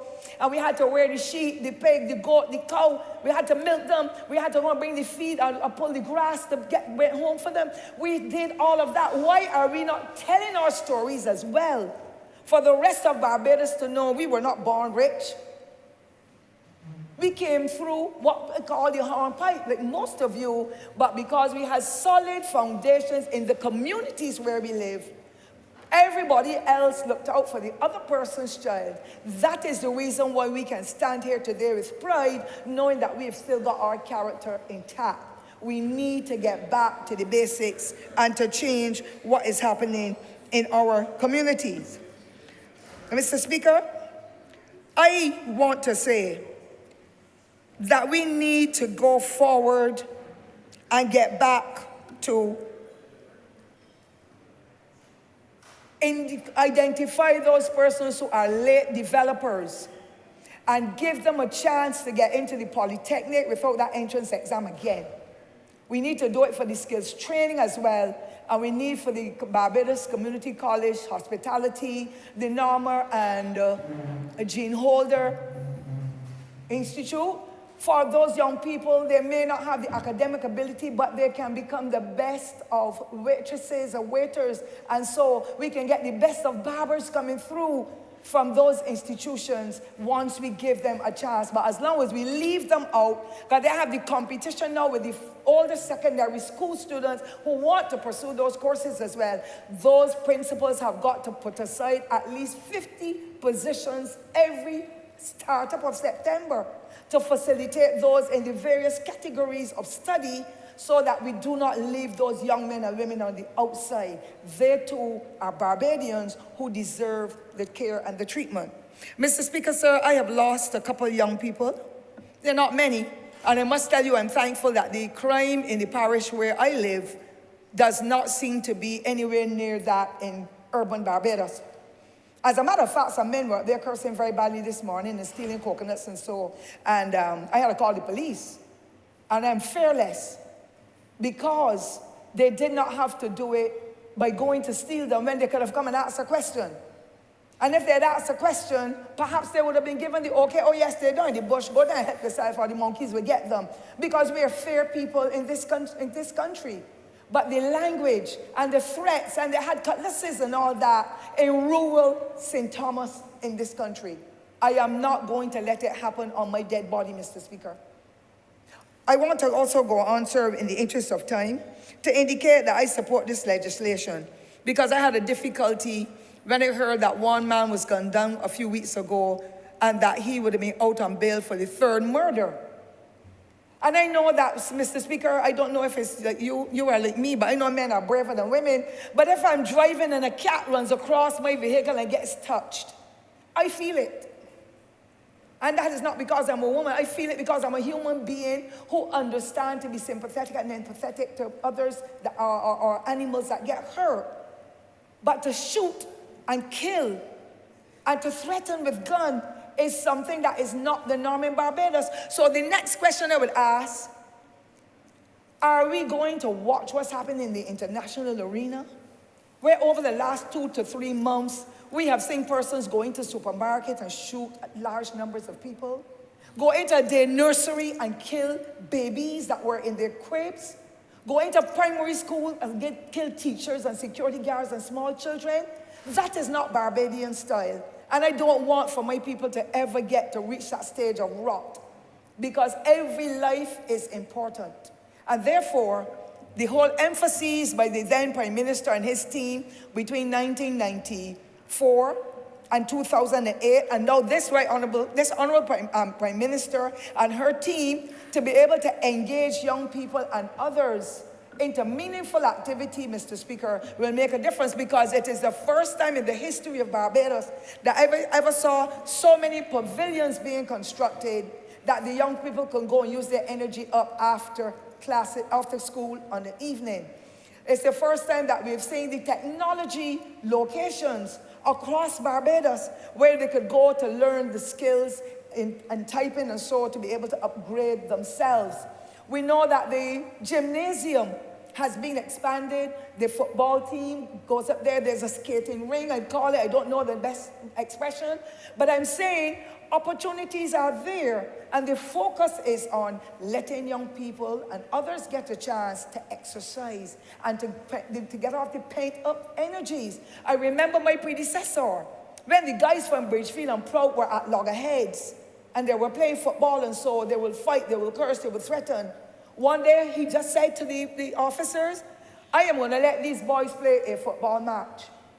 I do not want any police presence. I've talked with them, they're going to iron it out. I've never heard of any rivalry between Bridgefield and Prout ever since then, Mr. Speaker. The thing came off without a hitch. The communication was perfect. And we never saw anything or heard anything more about the rivaling gangs. And sometimes that is the way we need to approach things as well, to let the young people know you do not have to be offensive and disrespectful and cruel in order for you to resolve issues. And so I get back to the Holy Book, because I am tired of persons, when you ask them, I'm going down to church, I want to know if another child is going to Sunday school because I'm Anglican. You want to go to Sunday school? No, mommy. You see, I want to go. And you're talking to a 4-year-old, a 5-year-old, and an 8-year-old. And I'm not understanding where we're losing it in this society, because the child does not only have to go to church, but you, the parent, have got to make him say his grace before meals, or her for that matter. You have got to let them know that they cannot disrespect Granny, because Granny is the person for having you, the mother or father, to be alive. And the respect that is due to every sphere of society, that too is going through the window. And when I was in the classroom, no child could come and tell me, Noah. Noah is the person in the Bible we read about. You mean no, ma'am? You mean no, ma'am? Or no, sir, if it is a male you're speaking to. And I'm not saying that that is civility. I am saying it is a matter of respect that is being exchanged. And you say, no, sweetheart, you come to me. Let us talk. We have to be gentle with them, because some of them don't get a kind word when they're at home or in the village. And then people say, don't talk to he murder and curse you. That is another set of the mentality that is killing us. And then these children get out of hand until they are too far gone and we cannot pull them back. Mr. Speaker, I support this amendment 1,000%, because I'm going to tell you, Mr. Speaker, I have a difficulty in hearing what the young men tell you when they're arguing. They're telling the others, they don't tell me. Man, I think man, it's only 16, man, I could shoot you, man, I ain't going to get 10 years. And when I come back out at 26 years, man, I still young. I can still get a girlfriend, I can still get any girls like the fellas, tattoo, teardrop, pants dropping off. The most expensive shoes that never work anywhere yet. A fussy car. All kinds of the jewelry. A whole lot of materialistic gains seems to be what our young people are focusing on. And it hurts even more when they go home to parents who don't ask them, where did you get the chain? I don't care how old they are. Where did you get that? If you're not working, that makes it even worse, Mr. Speaker. Where did you get that chain? How did you get that gold cap? What are you doing with that tattoo in your face? As a matter of fact, Mr. Speaker, let my grandson come home with one. Come home with one and the teardrop going to get taken out from under your eyes and you're going to cry for the rest of the year because you can scrape it off. That is my mentality. You come in here and you fit into the standards that are in this household. And you go to school and I'm coming to find out, how is this child doing? You don't have to be rich, because my mother didn't have to go anywhere near the school at all. She did what she had to do at home to make sure that we followed the rules. And we had a lamp, and you had to do homework. Now children have electricity, a reading lamp, a computer. We need, as adults, not to destroy children by beating them, because I don't believe in the corporal punishment in the way some people do it. But we need to sit with them and help them to read. Show them how they should do whatever. We don't have to show them the homework. Let them know this man is the same human being as you, but he is an adult, so you have to say and respect him.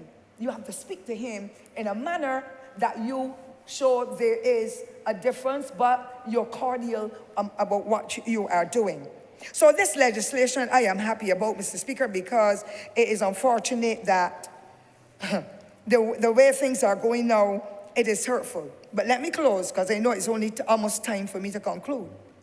Where the negative influences and the gullible way that we look at resources, we want money, we want the fussy things, that is what is taking a hold of us.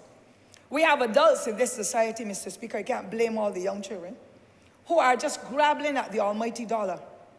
And they're the ones who are supplying our children with all those things that will pollute their minds and their bodies. Drugs is a very serious crime. A lot of parents don't seem to understand what it's about, and that's why I'm hurting, because I attended a session last year with the Honourable Minister, then Minister, who is now the Minister of Public Works and Transport. And it hurt me, Mr. Speaker, There were only about 7 PTAs that attended the gymnasium that were functional. One that blessed my heart was that one with those children who have disabilities. That was a really very strong PTA. And they put forward their comments and so about COVID and how they plan to do it and all that. But few of our secondary schools or our primary schools, and there are about 72, very few of them is functioning, or are functioning for that matter. And therefore, if you don't have the linkages between school and the home and community, for me, that is another tremendous challenge that we are going to be facing. Our youth need role models. And as I would have said other places, the bus driver was a role model. When he said, step back in the bus, you step back. But now we have some ragamuffins in the transport system who have the music blaring in the morning, the nastiest of sounds. Who is doing something about it? What is the Transport Authority doing about it? One almost destroyed me recently, about 2 weeks ago. Rocking the cradle in the heavy rains coming down through Jackson. Children's hands out, their heads out, the screaming. Where are we going? Those drivers should be role models for the children. Who are they? They are loose cannons, the way they're doing it, Mr. Speaker. And unless we have decent people who understand development, human development, working with our children hand in hand, whether it be in the bus, whether they're on the road, whether they're in the supermarket, whether in the classroom, in the church, in the community club, we need to have more role models that our children can pattern, or that they can help to shape our children to become the best citizens that they can be. There is a sad loss in that respect as I speak, Mr. Speaker. These crimes that we are witnessing are so frightening, Mr. Speaker. They are heinous, heartless, cruel, inhumane, horrible, everything else that you could think about. And if a person could come and do 3 murders, then you understand that that person doesn't have any heart. To know that I want to live, because when they pow, I'm going to run. Because you're not giving somebody else a chance to pow. You don't want that, really. But how do you do that and go home and sleep? How do you do that and go home to a girlfriend or to a mother or to your own children and stay in there until the police have to come and find you a week, 2 weeks, 3 weeks later? And you can tell when your children do wrong, Mr. Speaker.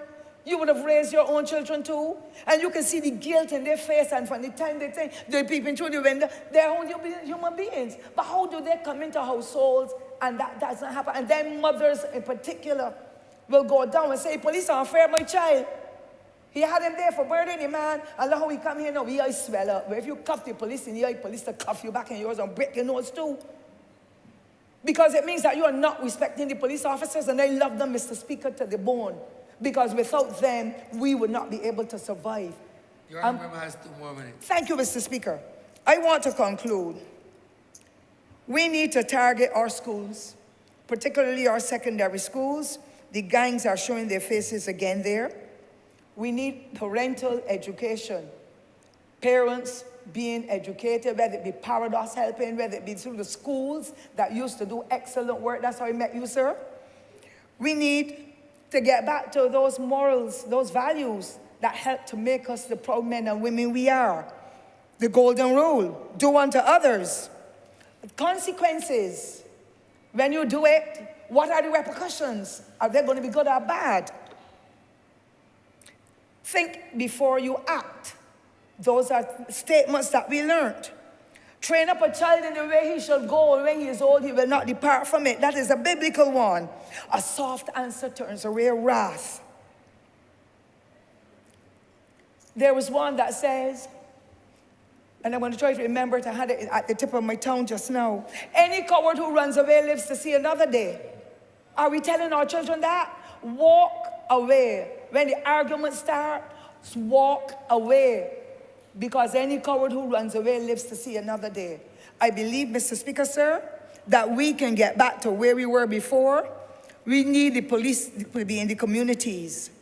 We need the DARE program where the drug education was being done in our primary and secondary schools. so that those children get an understanding, and that they did the drama, they wrote the stories, they did so many excellent things with that DARE program and the substance abuse training that they were offered at that time. The T2S program, transition to secondary schools that the HIV/AIDS Commission did. All of that is necessary for the children, but some parents need to get that as well. And of course, I would want to ask for an amnesty to happen again, because those who don't bring in their firearms and they are found, I would love for them to be able to be put in prison for a long time, because some prisoners are up there, Mr. Speaker, sitting and eating. I'm not telling you they're 3 square meals, but the day when I went with the church and I went in with my ID card alone, I can't carry anything else, and the gate clicked behind me. Every time I went in the room, I heard click. I said, Lord Jesus, suppose there's an earthquake, how am I going to get out from here? And then to go and kill and go up there, and shoot and go up there, and steal and go up there all the time, repeat all the time. What is the prison doing? And I know that there were programs where they did mahogany, and people that they were able to sell the produce or the items. They grew vegetables. Are they working the farms? Those who are the trustees. And the final one is we have the NCC workers, and we have the MTW workers that came in from the ASH program. So cleaning, those who are the trustees, they must come out and help clean too, because the taxpayers are paying for them to go into prison and come back out and bail, going to prison, and we are feeding them. They're not making any contribution to this society, but except developing an element of fear, an element of all kinds of negative things in our people, and it is causing Barbados' name to look bad in the international arena. We have no right with all those murders in our country, and we are a tourism country, oriented country, but we are Barbadians, and we have to live here and the tourists go back. I ask God to help us, Mr. Speaker, as a people, that it will stymie that whole element of negative behavior, the shooting, the killing, the carjacking and all that, and that we go on a new path, a new trajectory, where we get back to basics and families help families. Government continue to work with families. Let us get into the games, the activities on evenings, the skills training, and everything else that will turn us around from that negative approach and strengthen or empower those who have challenges as the days go by. I wish to thank you, Mr. Speaker. Sir, I don't want to overstep my time any longer. Honourable for Christchurch, East Central. Thank you so very much, Mr. Speaker. I rise to support these amendments to the Firearms Act. And based on all the contributions that I've heard so far, Mr. Speaker, it is clear that not just is the comprehensive approach that is required to respond to the situation that confronts this country, but I want to urge Barbadians to this evening, sir, to appreciate that as much as a government can put in place to be able to respond to providing resources for the Barbados Police Service, for the social workers, for the educational institutions, the health institutions, the social workers, and all of that, sir. At the end of the day, all of us, what we do tonight, what we do tomorrow, what we do on Sunday, sir, all of that is connected. And I come to this debate this evening, sir, just very, very briefly to say to Barbadians that I understand very clearly, and I believe the government understands very clearly, that times are tough. But I must share with this honourable chamber, sir, a perspective that I believe is critical. And as you know, sir, Section 6 of the substantive bill speaks to the importation and the exportation of firearms in this country, and the need, if you like, sir, for anyone who wishes to engage in such activities to apply to the Commissioner of Police to be able to get such licenses. And I start here, sir, and this will be the essence of my contribution, because there have been calls on the government over the past few months to give an ease with respect to the cost of living, and the government has responded in the way that it has, sir. Some people have called for the removal of duties and taxes on the imports of food and the like, sir. and we've looked and tried to be as targeted as possible. And you will recall, sir, the Honourable Prime Minister, the member, as well as the member for St. James Central in his previous capacity, met with the private sector, sir, with a specific focus on coming up with a compact to be able to help ease the costs of goods and services in this country, to be able to help ordinary people live, sir. But I want to make sure that we understand the connection of what I'm saying, sir. Because I'm bringing a perspective here on behalf, sir, of the Customs Department, which I have some responsibility for as minister, and to ask Barbadians, sir, to do some soul searching. Because we have tried our best, sir, to make things as easy as possible to get things through the port. But as you know, sir, we have been able to invest and I should state at the outset, sir, the Customs Department has 3 primary mandates, sir. 3 primary mandates. To facilitate trade and business, revenue optimization, sir, but also border security. And the extent to which, sir, over the course of the last few years, as we've put in place those measures, we have seen, sir, an acceleration of the detection with respect to seizures, sir, of large caches of guns and ammunitions, sir, mixed up, sir, with food items, which persons argue that people are sending from overseas, sir, to help ease the squeeze, as we would like to say, sir, in Barbados. And I want to urge Barbadians, let us get this thing right. Because while, sir, as you would expect, we want to be able to clear things out of the port quickly. We have certain targets that we would like to have done so that people don't have to wait long to receive their goods and services. But if every day, sir, customs officers in the execution of their duties have to stop because they have detected, sir, guns, magazines, and multiple bullets, sir, there is no circumstance under which, sir, that faced with such large fines, sir, that we could even contemplate continuing to ease up the facilitation, sir. Because we must understand that living in this small country, that it is critical to maintain stability. And therefore, whilst we would like to clear items faster, and yes, whilst we would like to collect more revenue, at the end of the day, sir, public safety is paramount. And therefore, as part of how we as citizens, and you know, sir, I always refer to the things my grandmother used to tell me, don't follow the multitude to do evil. So when people are pleading with the government, sir, to try to ease and make things easier, and they're encouraging people from the outside, sir, in one way or another, to hide, sir, guns. And in some instances, sir, they're quite innovative. Because in the ordinary food item, sir, as we would assume is an ordinary food item, sir, whether it is Quaker Oats, a Quaker Oats container, sir, whether it is Del Monte corn, sir, all interspersed inside. So these are very sophisticated elements, sir, which are assigned, presumably, sir, to a mother or a grandmother as the consignee, sir. And therefore, we must have conversations within our families to understand that, yes, the government wants to make things as easy as possible for people to be able to live in this country. But we can't make it as easy for people to live in this country, sir, and allow guns and ammunition, sir, to come into the country. And therefore, it is important that if we are going to be in this together, sir, that we cannot in any way allow these guns to, once detected, onto the streets of the country. And the Customs Department, sir, has been playing its role with respect to trying to keep as many of these guns and these sir, ammunition and the like, sir, from getting onto the streets. But it begs the question, sir. It begs the question. Why do people want to get access to these things on a little 166 square miles, sir, for which we all love dearly, I think.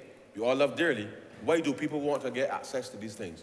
Why are people prepared, sir, to use the women in their families, sir, to go down to the port or wherever, sir, to get locked up, because as I'm advised, sir, once you turn up and you take possession of the barrel, then you're the one who's going to be charged. And therefore, I'm asking myself, why are families in this country, sir, or why are people putting families in a position in this country to be under certain stress? Because all they're doing, sir, and I know, sir, that you're very good at what you do. But in my mind, sir, it doesn't make any sense at all, because if I turn up at the port tomorrow, sir, for a package, and unless I pack it, sir, and see it go off and they take the photos because they know how it works on the other end, unless I pack it, sir, I ain't turning up to collect the barrel from the body, because I can't attest to what's in there.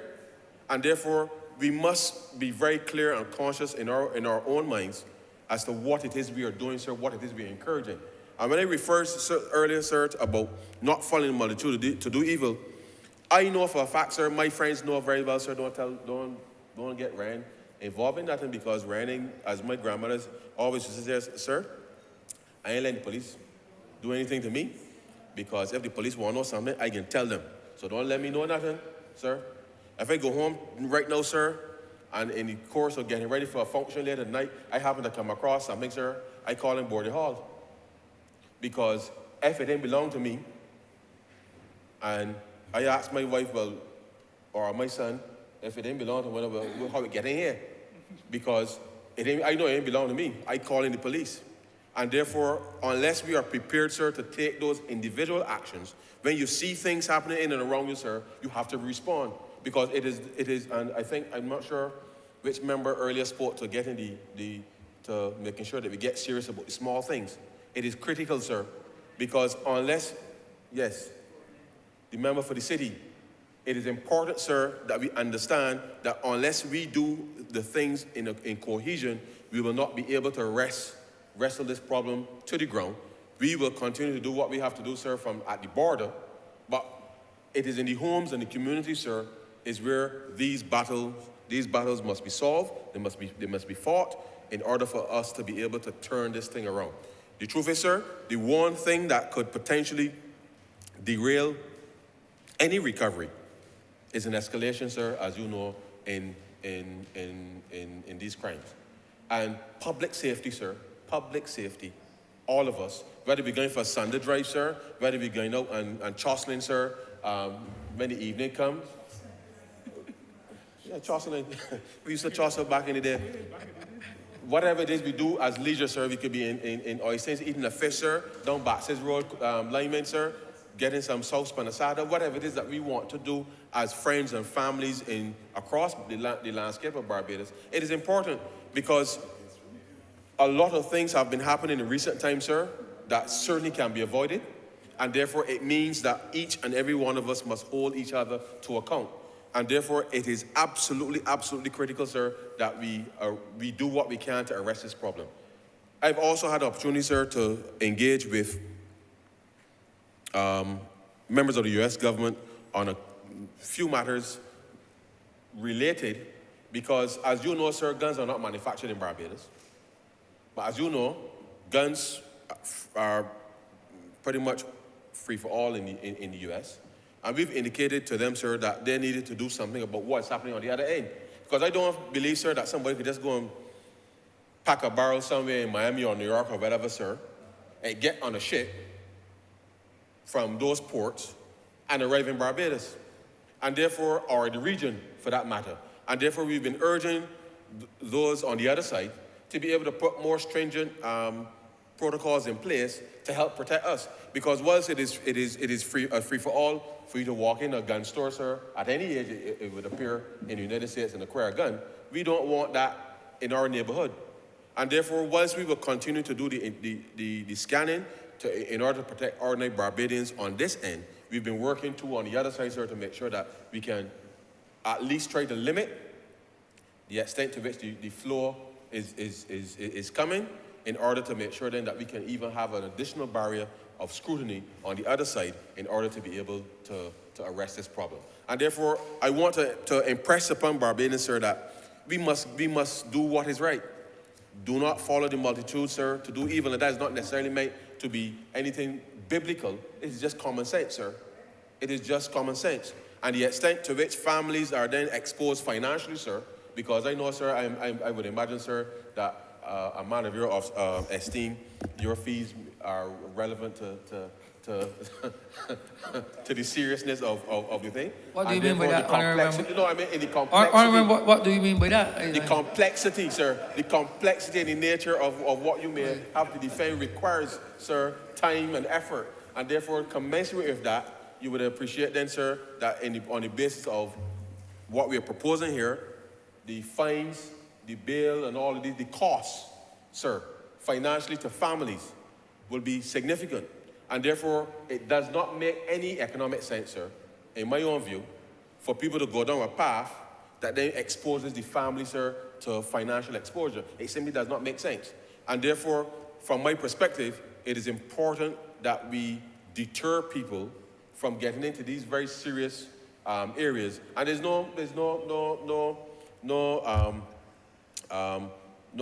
disrespect or anything, sir, with respect to the profession. But what I'm saying is that the consequences of the decisions that people make leads to obviously some measure of financial distress to families.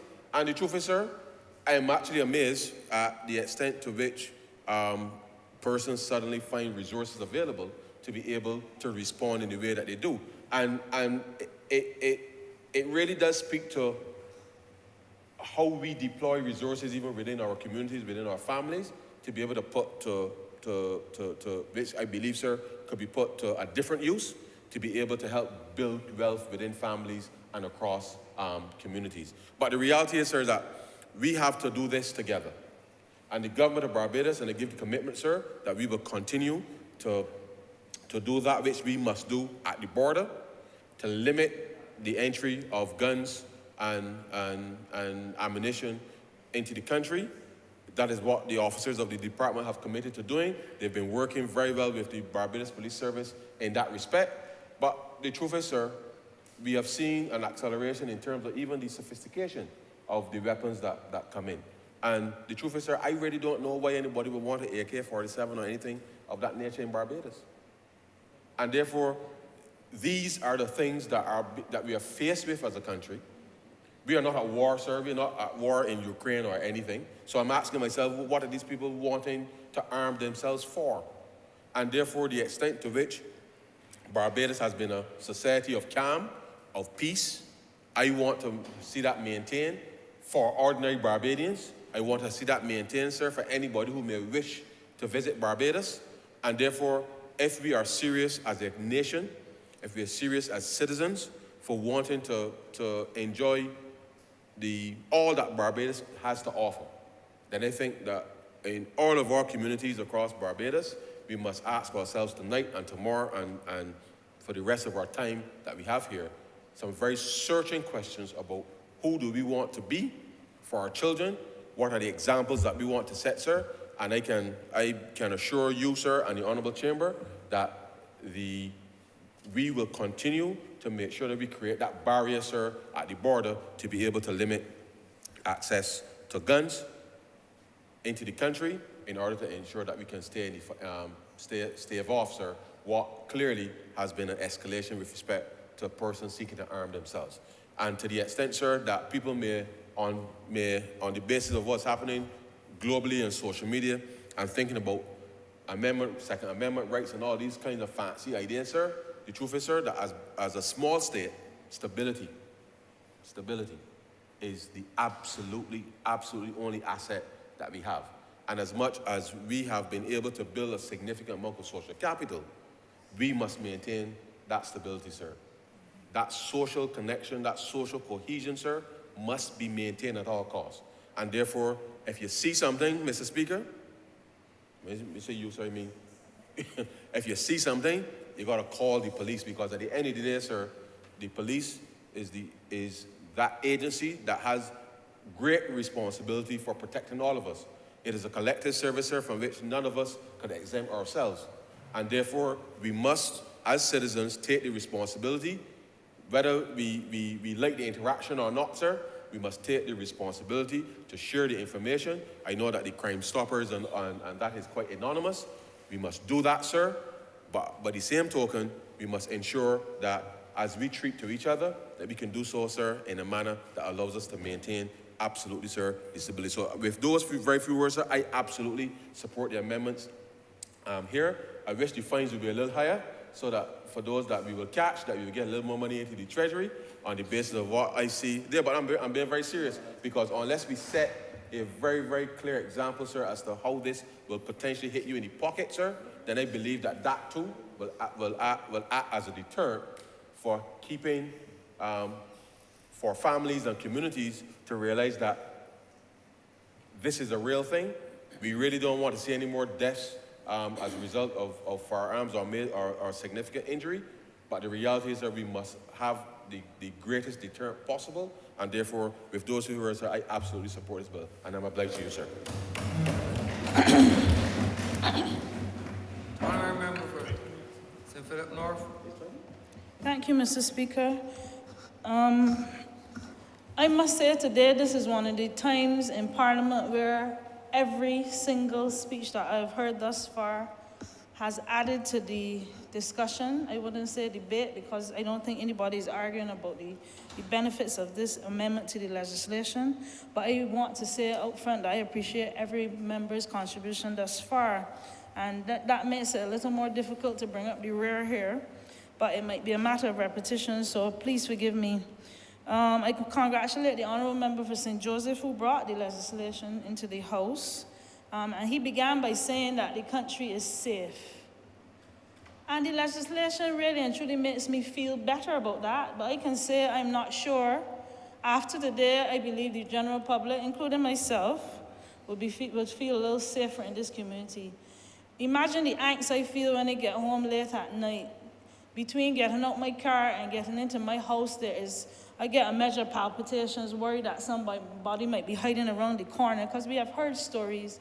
And it has indeed come home for our constituencies in St. Philip North, the Honourable Member, in St. Philip, the Honourable Member for St. Philip West, and that of St. Philip South. This is new in a sense to St. Philip. We have never seen in my lifetime, that as far as I can remember, the spate of gun-related crimes and murders that we're seeing now. I am, however, I strongly believe that we need to pay attention to perhaps the root causes of this issue, the genesis of the firearm issues and the violent crimes among our young people. We need to think about it, investigate it, act upon it, and in tandem with the legislative changes. I want to start at the beginning, and in the beginning, in my mind, is where parents come in. Everybody, despite popular belief, everybody is not a natural parent. And many of us need help in terms of navigating that new world for some of parenthood. It doesn't come naturally to everybody. They need support. I think we need to look into issues like more parenting classes, because remember that we're seeing a lot of young parents now, and many of them have been brought up in the environment where they have not had a father figure and sometimes a mother figure, or that they were in the family, but they dealt with guns and drugs, which usually come in tandem. So I think we need to offer support to these parents so that they're able to, as the Honourable Member for St. Thomas said, to train up a child in the way it should grow, in the hopes that it will not depart from that training. Beyond that, and this leads me into the school environment, remember that teachers and other auxiliary staff of the school environment see these issues 5 days a week, sometimes more with the new WhatsApp groups. They get the unfortunate circumstance of seeing children coming from home, even in the primary school setting, that are literally high from marijuana use, that can literally tell you what type of guns, I don't even know guns, the father had this morning and what he's planning to do with it this evening. We have children that come into schools with baggage. This is one of the other things that we need to address. We need to remember that school is not only a place of learning, but a place of discipline. There cannot be learning without discipline. And I think the teachers and the other staff need to be supported in this fight. We have to be careful. Yes, the legislation came into Parliament about discrimination in the workplace with respect to how your hair is combed and so on. But I think we still have to bear in mind and hold on to some of the so-called days of the past, the better, quote-unquote, days of the past, when we instilled in our children, in my time, though I might be a little younger, in my head at least, in my time, the thought of going to, the honourable member beside me is questioning my youth. Anyhow, in my time, the thought of going to school without your hair combed, without your uniform in place, without your press pin not in place was unheard of. My brother couldn't get up one morning and decide like doing my cornrows for my hair, not in my father's house. It can happen. And while we need to let children express themselves, there has to be a limit to this expression. In other words, we need to guide them where we want them, and when they reach to the age, they can decide. But the point is, they had the input of the parents, the church, the extended family, as the Honourable Member St. Thomas said. We need to guide them in that sense. A 5-year-old cannot determine what his hair will look like, and I say what his hair will look like. I want twisties to go into school. There is a culture associated with dress and hair, whether we like to deny it or not. That pants below your waist with the underwear up top, some not always tidy, is associated with the prison culture in the States. I think all of us know this by now. We cannot allow these influences to get into our school environment. We need to make sure that there is adequate facilities for counseling, for parents and students, of course, within the school setting. I mean, like, on a daily basis, when you need it, not in a case where you need to make an appointment. A counselor needs to sit in these schools. And believe me, things have gotten worse within the schools since COVID hit. Some of them have forgotten, and some of them never knew how to interact with children because they were shut up. So they can't interact with others. I think teachers are now seeing an elevation of the fighting in schools, so they're now readjusting, and I think there needs to be some help in that area to help these children to actually readjust. We need to check ourselves as adults, as employers, as teachers, as lawyers, doctors, whatever, and as members of Parliament, and how we carry out our day-to-day business, what examples we set, what we are willing to tolerate in our schools and in our workplaces. And the way we dress is exemplary. We need to send something to the population that this is how we carry out business. That we did not start in this house, for instance. We started, like everybody else, at 10 years old, as the Honourable Member for Christchurch South said. We did not come here as we are. We were guided along a particular path. Our parents and teachers instructed us. We worked hard, we got here. The thought 20 years ago was not about weapons and making money from weapons and shooting people. I can't even kill a chicken, it hurts my heart. But people are now killing people like they're stamping ants.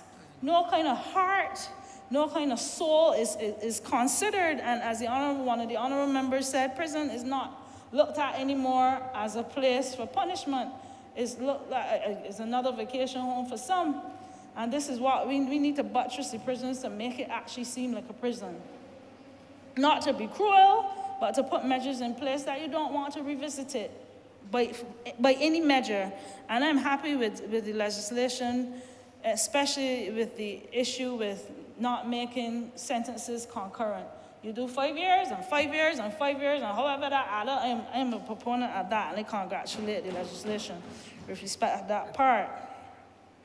In schools, in my day, uniforms were not only for school within the school environment. We had a pride, but also when you were on the streets, your uniform had to be in place. Ribbons had to be in place. Pants had to be pulled up where it should be. I remember, and I could bring this instance with the now late Dame Patricia Simmons. There was a competition on the radio, nobody could see, when one of our students won what you call a walk-up competition. It was on the radio. Nobody could see, I repeat. By the next day, news got to the school, and that child was suspended. This is the things we need to enforce. Yes, it's talk about culture. No, people are talking about walking up is our culture. And I join with the Honourable Member for Christchurch South, who spoke about, and he didn't say outright, but I will do so now, the proposed bashment competition for our younger souls. And it was one of the things that pushed it was that this is our culture. I beg to differ. Bashment soca is not our culture in the way we are seeing it now. And I'm grateful and I'm glad that there were few, I think only one applicant, and that competition was scratched, and I stand by that. Culture does not have to be a walk-up thing, walk-up on a woman, you know how that is. And I don't mean to use those words, but they're not curse words. But this is where we have been. A man behind a woman, and children are seeing it. This same mobby thing. The person that is famous on social media he just had a birthday, a 5-year-old child, I think. So it is reaching every strata, it is reaching every age, and we need to be careful on what we do and what we put forward to the general public, including our children. And notwithstanding, everything is multi-sectoral. Everything affects everything in our country. So there is nary a sector that is not affected or immune to the effects of the indiscipline and the instances of crime in our communities. The health sector, for instance, the Honourable Member for the city was quite right when he said that it is a burden on our healthcare system.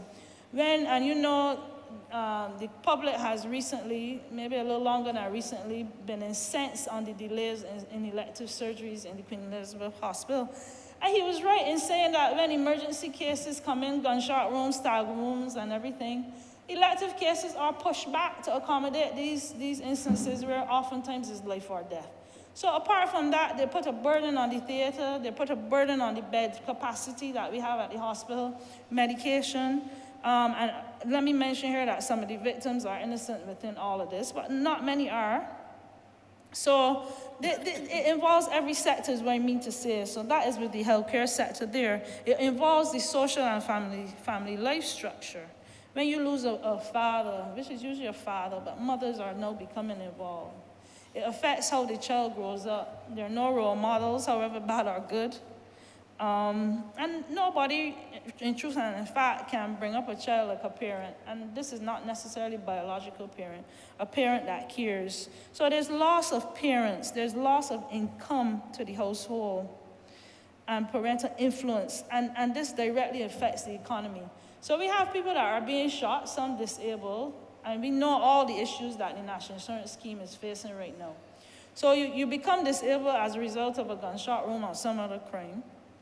It puts a burden on NAS with disability benefits.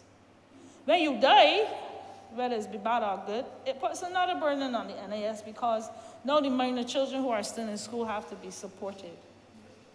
Something as small that you might think of as the funeral grant, that adds up. Everything adds up on the social system and the economic system with respect to that in our community. It affects the tourism sector. Not a tourist comes to Barbados without checking, especially on social media. Social media is one of the most powerful tools. I gave birth to my daughter almost 10 years ago, and it got a WhatsApp as it got on the ward telling me what the sex of the child, how she was delivered, and the time she was delivered, and they were only out by 2 minutes. And that was from England. Social media is a powerful tool. Tourists go through Facebook and Instagram to see what is happening in Barbados. When our people put somebody that is dying on the street on social media and passing it on WhatsApp, this impacts on the tourism sector and other sectors tremendously. We need the tourist dollar for all it is worth, whether it is low or high at this point in time. We need the tourist dollar, and I'm sure the Honourable Members for Christchurch East Central is agreeing with me as it is. But I want to offer, I don't know if there are solutions, but just a little guide to what I'm thinking. Many members in here mentioned the awesomeness of the police force that we have in Barbados. But there's hardly a week that I come in here or a day go to work where some police officer approaches me that they're working hard, and I'm happy to see, I think I heard the Attorney General addressing it recently with respect to remuneration. But there is a force-wide consensus that their salaries need to be looked at. But apart from salaries, I met a young gentleman, well, I knew him from before from my constituency. I had the pleasure of being in the company, even the night at this time, of the Honourable Member for Christchurch South. And one of the young police officers was literally concerned for his life. And he asked me to bring up the possibilities. I don't know how true, but they seem to be having difficulties with these police officers being issued personal firearms. This is the gentleman that deals with the, what do you call it, crime bosses, so to speak, in Barbados. He sees them every day. Chances are some exist and live where he lives. And he hardly sleeps at night for fear of his young family, his wife and young child. So these are things we need to revisit. As my neighbor beside me here said, it was you. We need to outfit we need to outfit I think it was the Honourable Member for St. Michael South. Yes. We need to make sure the police force is equipped. You can't go to a gunfight with a knife. You're wasting time. So look into these officers who deal with this thing on a day-to-day basis. It's hard for us to sit down here and watch it on TV. They deal with it live and direct. See if we can outfit them with firearms. I remember if they are afraid and they are trained, imagine somebody like me. I remember after maybe the first election, one of the gang members called me and demanded money, and I was scared stiff for a week. I reported it to the police. Well, all my windows are glass, and a bullet could stand up to glass. It's not bulletproof. And I had to put an invention there. I had the fear of knowing that two people came in my yard at night to see how best they can get in. So imagine a police officer that sees these people every day, and then they're undercover in Barbados. They know the faces. Make sure the police officers are equipped to protect themselves and their families along with us. That is very, very important. Give me a sec to find my way. Okay, with respect to discipline, over the last year, there has been a lot of focus on the government industrial schools and so on. I think we need to have a look at alternatives, so to speak, or at least to strengthen the system. Look at things like putting, instead of that measure of incarceration, group homes, residential centers, childcare institutions, and save the correctional part of it for the more serious crimes. I had the pleasure of looking not too long ago and seeing that the Honourable Member St. Thomas mentioned doing away with the wandering legislation. Most people that wander have internal issues, whether it be in the home, at school. It's just a cry for help. And they really don't deserve incarceration to that measure. So we need to look at that as well. The wandering laws. Children just need adequate help. By wherever means it comes from, whether it be social, whether it be school, whether it be from us. Many of them cry out for help in that way. And we need to understand that. You, Honourable Mr. Speaker, know this better than I do. The blocks. And all of you in this room know how I feel about the blocks. And let me categorize the blocks, because last time I got a cussing for it. Blocks meaning the criminally minded people that gather in a particular area in the community, so everybody's clear. I agree. I still mean that they need to go, but I agree with the Honourable Member who spoke before me, a few speeches before me, that said it's good to take them off the block, but we need to find places to fill the gap. And I am satisfied that we are trying as a government to do so with many of the programs. But keep it moving and keep it active and keep it all inclusive. I agree with that. It was said earlier that, and I agree to some extent, that we need to know how the block is thinking, maybe go on the block and so on. And I will admit here that I am sometimes uncomfortable. I see the block from a different angle from a lot of people. I'm not sure how many people in here sees it. I see the block when I have to put in sutures on somebody that just got stabbed. I see the block when I have to refer a gunshot wound to the hospital. And 5 gang members sit in my office waiting to see what's happened. And I look out my window and this is real. And another 5 from the opposing gang standing up across the road. This is my view of the block. And this is my reason for saying time to be rid of them, find something, encourage them to get into something useful and meaningful and productive in our society.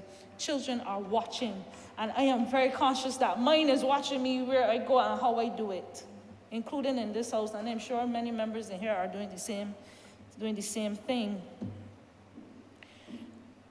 So I won't keep you long. In wrapping up, I support the legislation, hands down, 100%, as the honourable member said, 1,000%. But we still have to be mindful of the reasons. We need to dig down and figure out these reasons. Because without digging down and fixing the reasons, people will just go to prison, spend the time, and come out, and the cycle continues. The cycle has to be broken. And this is a good time to start with this legislation. The cycle has to be broken. The honourable member for St. George South, I leave here with some food for thought, spoke about someone being paid $4,000 for a murder. And I leave this with you this evening, if it's still evening. I leave this with you. Who is paying the $4,000? You go ahead to the snake. And it can't only be, usually people that are very successful, quote unquote, in crime are the most intelligent people and well-to-do people. I am not seeing them in the court system easily. I'm leaving that with you. Who is paying the $4,000 to get these men on the street? Who is paying to get the guns in here? Don't tell me it's in a little small block, boy. I don't even believe that. The investigations need to be further than they are. Right now, it's like a salamander. We cut off a little leg, it will grow back. You need to get to the head of this beast. However long it takes, for the safety of our country. In all seriousness, for the safety of our country. People are scared. I am scared. Many of us in here, whether we admit it, are scared. Police officers are scared.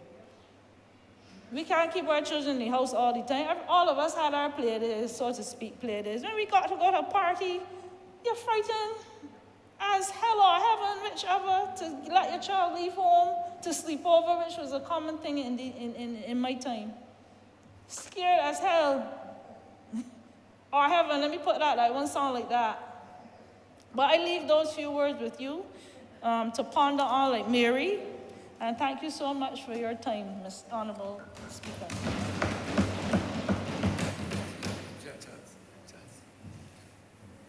Honourable member for St. John. Thank you, Mr. Speaker. I too rise this evening to support this bill. Before I start, Mr. Speaker, I want to wish all of the constituents of St. John traveling mercies, because we're going on that journey together. It is not often that I would, so to speak, disagree with one of my colleagues, but for 4 years, Mr. Speaker, I did nothing but work with the blocks across this country. And in my view, it is a social construct that all of the blocks in this country are negative, and that all of the blocks in this country are engaged in crime. That is my personal position from working, like I said, for 4 years. What I will do, Mr. Speaker, is to share some information with the chamber and hopefully the public about what this government is doing to help as it relates to the block culture, as it relates to young people. And I have often said, Mr. Speaker, that this situation as it relates to our young people is not something that government should be going alone on. And I will explain. I've often asked, whenever I have an opportunity to speak, to encourage private sector to be involved in the process. And we have situations, Mr. Speaker, and I'll give you an example. We have situations in sports where Our youngsters, some of the same youngsters who may be on the blocks, are involved in sports at a level where they're representing our country abroad. And I have mentioned before cases where those youngsters are playing, for example, football, and they're concerned about their jobs when they come back. No, they're not working, they're on the blocks, but the skill sets are of such that they can play for the national team and they're playing overseas. But then their jobs are threatened. And you're asking then these youngsters, some of them who are working, they find themselves on the blocks, and maybe if they're not strong-minded or their will is not strong enough, they can go in a negative way. And let me give you an example, Mr. Speaker. We have a situation where one of our national teams just represented Barbados off island. And the manager of that particular team was basically fired on returning to Barbados because it may be construed that too much time was being spent what we consider national duty. And I'm suggesting that these things are wrong, and these are some of the things that impact our young people. How could you be engaged in national duty when you're representing country only to return to be practically fired? But that is the situation as it is, and I hope that we can deal with that. And I'm talking about one of the big entities in this country. But to speak a little bit, Mr. Speaker, about those persons on the blocks, and yes, by and large, it is a subculture because they have their own thing going on the block in terms of how they treat. Even the language is different. Mr. Speaker, since going to the ministry, I have reconstituted the same block committee that I was a part of for so many years, working with those youngsters. And I've said before that it is a good time to be a young person in Barbados because of the many opportunities that are afforded to our young people through the Ministry of Youth and other ministries that are doing things as it relates to moving them forward, the Ministry of Culture. And I've heard mention of this thing called Calmanomics. And I want to say this evening, Mr. Speaker, that there's reason to believe that there is some truth to it, because the last 4 years of this government did more than 10 years of the last administration as it relates to our young people. So I have a grouping, and every single one in this chamber will get a call from the chairman of the block committee as it relates to their intervention on the blocks across this country.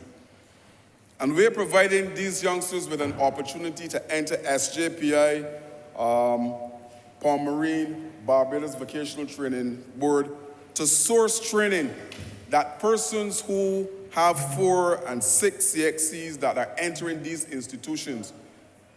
The block committee is providing an opportunity for those youngsters on the blocks to go and source the same training as those persons with the qualification bar to get into these particular programs. Mr. Speaker, I have one of the officers that are working in an intimate way with the prison system to reintegrate those persons who are in the target age up to 29, to provide them with a second chance back into society through the same training program that we call the Next Step Initiative. And if I may call his name, Mr. David Denny is the one who's piloting this program. So again, I'm saying that there's an opportunity for our young people not to be involved in deviant behavior. In the second year of my stint as MP for St. John, I was called on 2 occasions because 2 youngsters were shot dead in the constituency of St. John. And it is not about one individual. Father, mother, family, community was impacted by these violent acts. And I'm suggesting, Mr. Speaker, that for those persons to go the route of crime, it must be something peculiar with the particular individual, because if you want an opportunity, this government is providing all of those said opportunities for persons. There's a mentorship program that is coming, Mr. Speaker, shortly through the Ministry of youth sports and community empowerment. And the three areas are lumped together, they're fused together for more than one reason. The mentorship program, Mr. Speaker, is to help those individuals who may be looking to go down the other road, and we're providing a sounding board with persons who we will vet to ensure that they do not travel that particular road. We're looking to engage and to have a hotline in place, because the truth is that not only as a result of COVID, but mental health is a critical and an important area that we need to hit, a target we need to touch. And from that reason, we are engaging and having the hotline. I heard the Honourable Member for Christchurch South mention that 10 years ago, a lot of these youngsters would have been 10 years as well.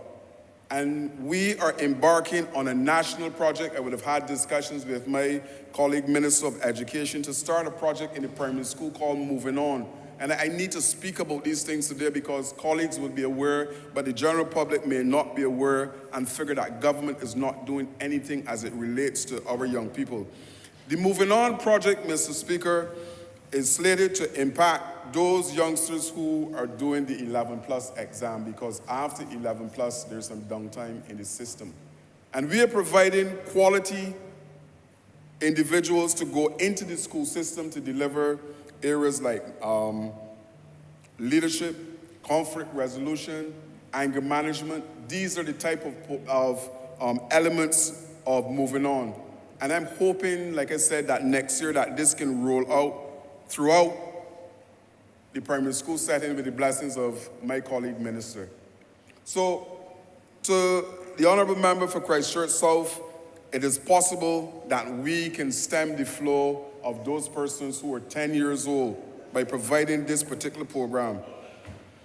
Mr. Speaker, the Building Blocks program is something that I came and found within the ministry from one of my colleagues who were there before. And this program is seeking again to provide employment for those particular persons on the blocks who are interested in commerce, who are interested in being self-employed. And it just so happened that within the ministry that I am proud to be leading, the Youth Entrepreneurship Scheme is there to buttress that and to provide the necessary training for these individuals to be involved and to make sure that there's some longevity to the business that they're getting involved in. Mr. Speaker, that same block committee that I spoke of, we're carrying out a survey on the blocks to ascertain exactly what it is that those youngsters who are congregating on the blocks across this country want to get involved in. And some of the things that are immediately coming to light is that some of those youngsters on the blocks want to get involved in farming. Again, I have reached out to my colleague Minister of Agriculture to provide land for those youngsters who want to engage. And this will not be a situation where that we're giving them land or giving them a kiosk and then leaving them alone, as I mentioned before. We will continue to do tracking. We will continue to hold their hands to ensure that success is the end result at the end of the day. Mr. Speaker, music is one of the things that the guys on the blocks want to get involved in. To that end, we are looking to engage and we are looking to see if we can have some steel pans and some tutors to be involved in the process in terms of the training on the blocks. There's a festival every year, I believe. There's also an opportunity for these youngsters, if they're proficient in terms of the steel pan, to find work maybe in the hotel sector, to have concerts that they can have some money coming through the chute. Mr. Speaker, I have asked since going to the ministry that every single youth officer, every single one, make sure that one new community group is formed. Why? Because I know from working in the same ministry that there's a need for structured activity in the evening at community level. And hence, if we can have clubs where youngsters can come and learn some skills and be disciplined in a structured environment, then I think it will serve us well down the road. There's an employability program, Mr. Speaker, that is in high demand at the ministry, where we're looking and we're taking unemployed persons and going through a whole training process for the world of work. Now, I've mentioned at the top of this piece that I have asked private sector to come on board, and I want to salute those persons from the private sector who would have embraced the program and are now employing those persons who are coming through this particular training program wholesale. So, Mr. Speaker, I wanted to come in at the back end of this bill to highlight and to showcase some of the things that are happening through the ministry in relation to our young people, to highlight some of the projects that are coming on stream that will benefit those persons who we deem to be operating outside of mainstream society. Initiatives, Mr. Speaker, that will, in a way, reduce recidivism in the system. Because I know, and I know you know, that in most cases, a lot of our youngsters, what they need is a second chance. And the Ministry of Youth, Sports, and Community Empowerment are driving every single day to provide that second chance for those persons who otherwise will, as we would normally say, go through the cracks. So, Mr. Speaker, because of time, I will not go any further, but what I will say again is that it is a good time to be a young person in Barbados because of the opportunities that are being provided by this government through the Ministry of Youth, Sports, and Community Empowerment. I thank you. Honourable Member for St. Philip West. Thank you, Mr. Speaker. I wanted to add my voice to this debate and to support the bill that is being discussed at this time. And just as we have to create laws, sir, that will help to protect our society, I believe we have to create pathways as well as programs that will help provide alternatives to lawlessness. Mr. Speaker, we look to education and to the school system, as many of my colleagues have said earlier, to play our part in helping prepare our young persons to follow different pathways than to crime, and to be able to help them to live a productive and useful life where they're able to do so lawfully. You will recall, sir, that the civics program was introduced in schools just in September gone, and part of the reason for reintroducing that program, sir, was to help some of our young people understand the role that they have to play in society, the productive role, the constructive role, the law-abiding role.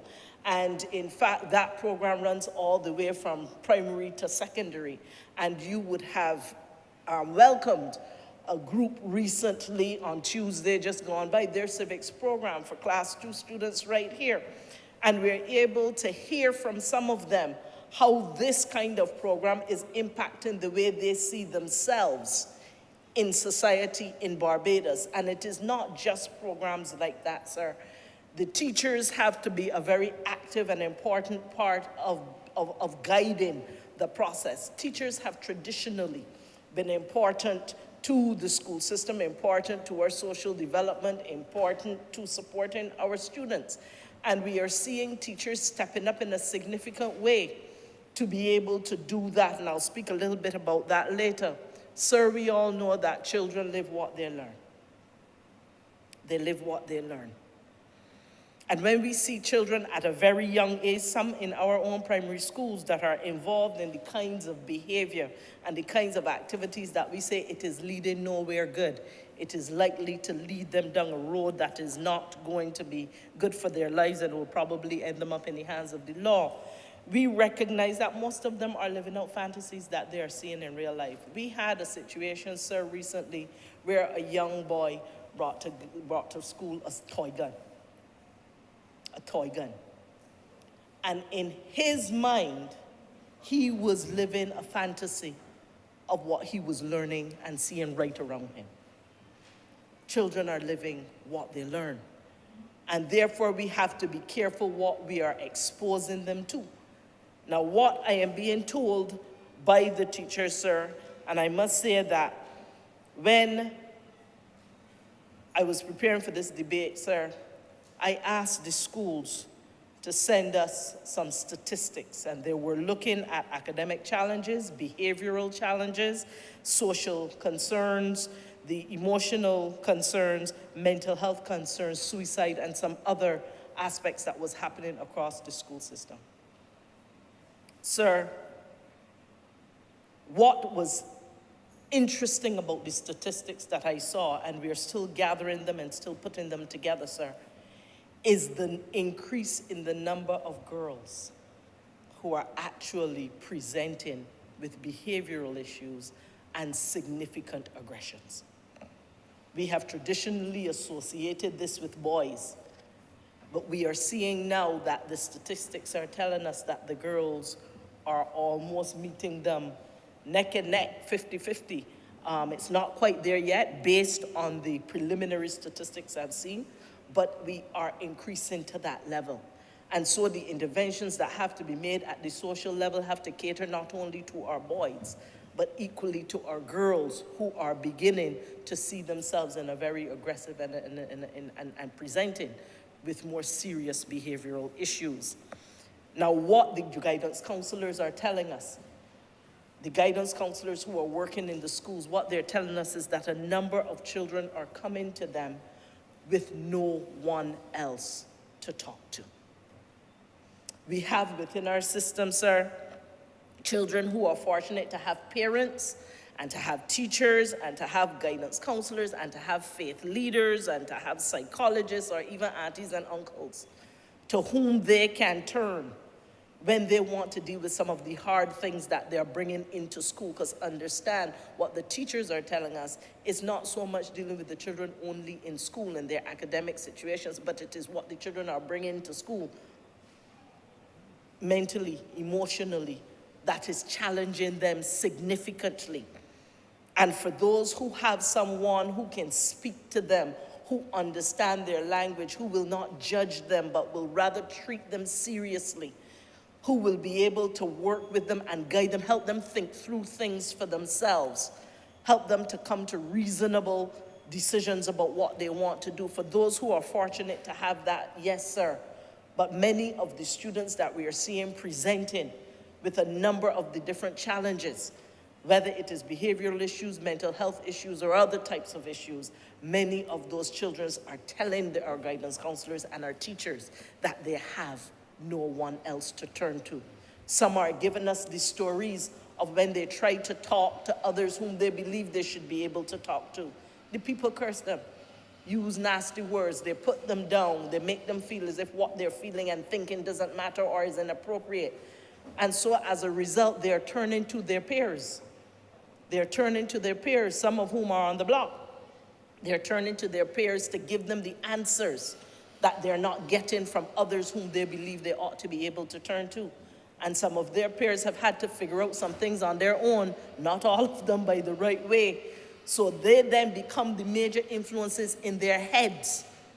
And it has taken significant interventions to be able to help some of these students. And I want to give you the good news, sir, that some are being helped. We have increased the number of counselors that are able to work with our schools. We have increased the number of social workers who are now working with our schools. We have added to our guidance counselors. We have now added psychologists, and we're working with the Barbados Society of Psychology as well. We are also preparing now to move towards to moving New Horizon to a secondary level, so that we can also provide alternative education for those students who are presenting with behavioral challenges, but who also have other challenges that can be addressed through alternative education. We are doing our best, sir, to link learning to livelihoods. We are finding that a number of the persons, even when they're just out of school, part of their challenge is that there's a lag between what they learned in school and they're being able to get a job where they can actually apply anything that they've learned. The Construction Gateway, as you know, is a significant program which is seeking to shorten that gap between I went to school today and learned something and now I can actually apply it and get a job and make some money. That will then keep me out of trouble sometimes and use my time in a more productive manner. We are now seeking to make sure that we are giving more students the opportunity for second chances. Just this term, there are a number of students who had been put out of school that I asked our chief and our deputy chief education officers to go ahead and see what we can do not to leave them out on the street. Some of them had just passed 16, which means they're not obligated to be in school according to our laws, but we know what will happen with them if they didn't get a chance to come back and redo. And you would be surprised, sir, by the number of young people. I had 3 of them that I met in my office, sir, who were able to say, look, they understand, they realized that they made some mistakes, and all they really wanted was a second chance. And I think that we have to be in Ministry of Education, we have to be a government with heart when it comes to how we are treating those children who may have made some mistakes about how they behave, as well as their academics, paying attention to their academics and making sure that we provide a place for them. Sir, one of the issues we have been addressing and seeking to address is the disengagement of boys in school. And that has been one, in other words, they're just not interested, they're not paying attention, and many of them are getting into trouble, and some of them are being asked to leave school simply because there is, it is not conducive for them to be in this situation. Sir, that is very sad. And what we have sought to do now, as we are talking to more of them and trying to understand, much of it is that what they're interested in is not being taught in schools. You heard a number of our colleagues earlier speak to the fact that we tend to focus very much on academics, math and the English and the academic side, but there are many people who have different intelligences. There are many of them who are exceptionally good with their hands.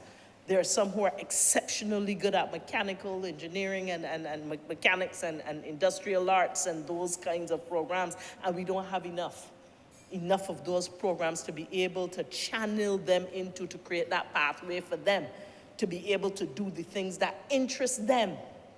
We are finding that a number now, as we are bringing robotics and coding into school, we're finding an exceptional interest. I received a video the other day from some young men at St. Leonard's Boys' School having a ball, being fully engaged, being active, and actually enjoying the work that they're doing. So I'm saying, sir, that the curricula that we put in place have to be the kind of curricula that also speaks to the interests of these children, and we are therefore able to create pathways for them to go forward. Sir, not only is it a matter of putting the kind of social supports in place at schools, such as I've described earlier, it's not just only putting the programs in place that will help support teachers and principals now in being able to respond to some of these, because oftentimes the teacher is the first responder before you even get to the guidance counselor or you get to the others.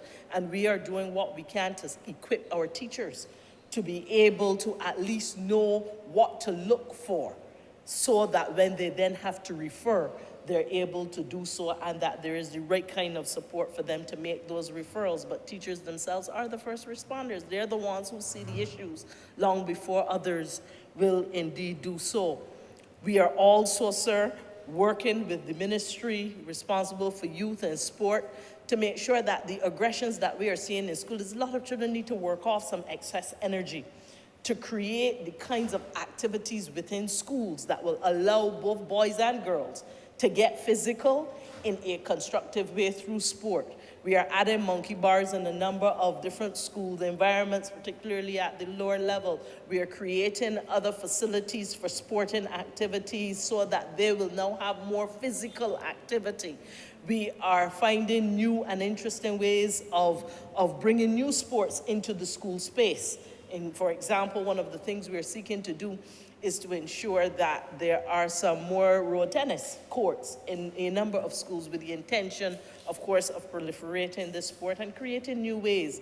Some of the teachers have said to us that they have noticed a number of the students are very interested in what they call the extreme sports. Those extreme sports. And so the traditional sports that we have used may very well work for some, but we now have to create an extreme sports type facilities for those young people also who have that interest to be able to move to that level. Sir, I did say that I would not speak long, as the day has been long and the debate has been long. But I will conclude by saying, sir, that we can throw policy at this. We can throw legislation at this situation. We can throw police at the situation. But the bottom line is that we have to make sure that we have people, we have programs, and we are indeed focused on giving them a new sense of purpose through our education and our schooling system. With these few words, Mr. Speaker.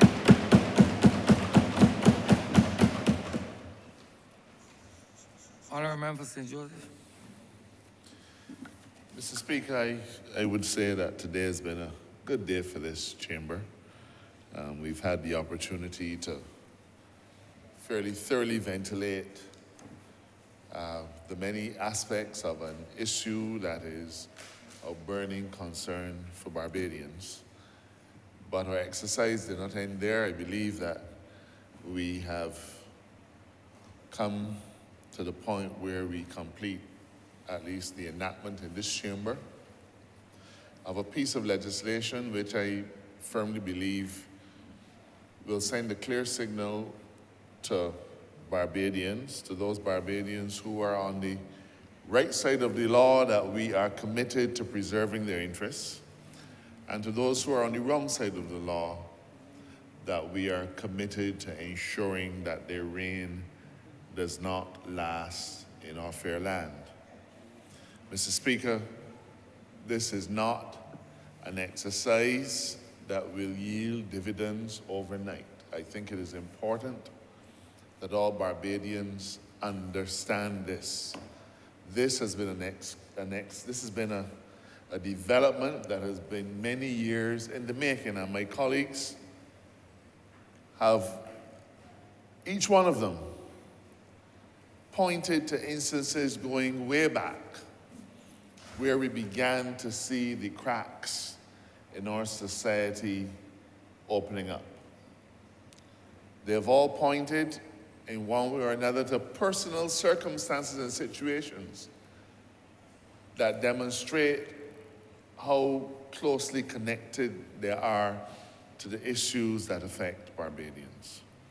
In fact, Mr. Speaker, on more than one occasion during this chamber, during this debate, the passion and fervor of my colleagues moved me to a place of great emotion and sometimes tears. Mr. Speaker, we are a government that is not afraid to tackle the many issues that we face. Ours has been the misfortune, though, of having to tackle them all pretty much at the same time. But that is perhaps the yardstick by which this administration will be measured. Our willingness and our capacity to handle things on multiple fronts, all of which, when resolved, will redound to the benefit of our nation. We are a new republic. And with that move towards republicanism, something that we will celebrate the first anniversary of in just about a month's time, we have recommitted ourselves, each of us, to helping to lift Barbados out of difficult times and difficult places. This is just another one of them. We will not be daunted by the size of the effort. Rather, sir, the size of the effort will cause us to redouble our energies and our commitment to seeing this situation wrestle to the ground.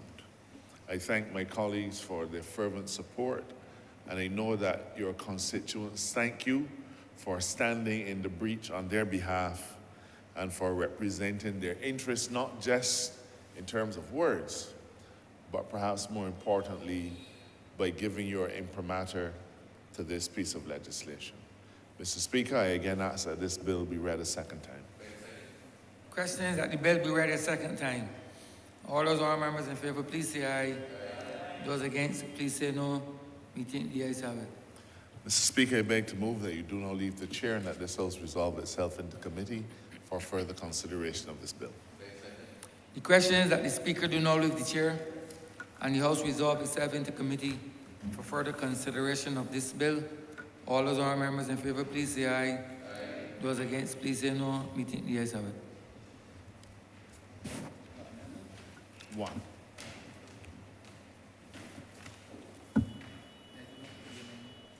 I have it.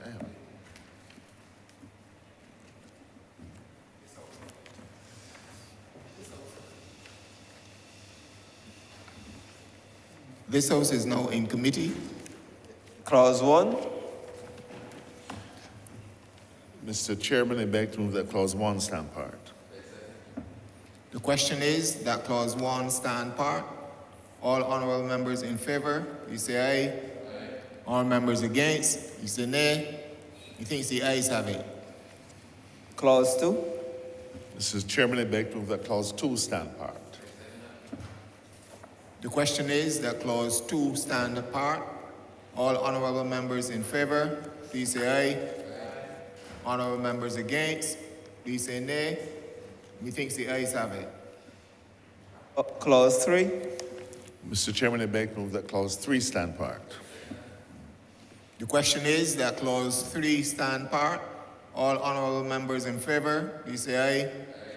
Honourable members against, please say nay. Methinks the ayes have it.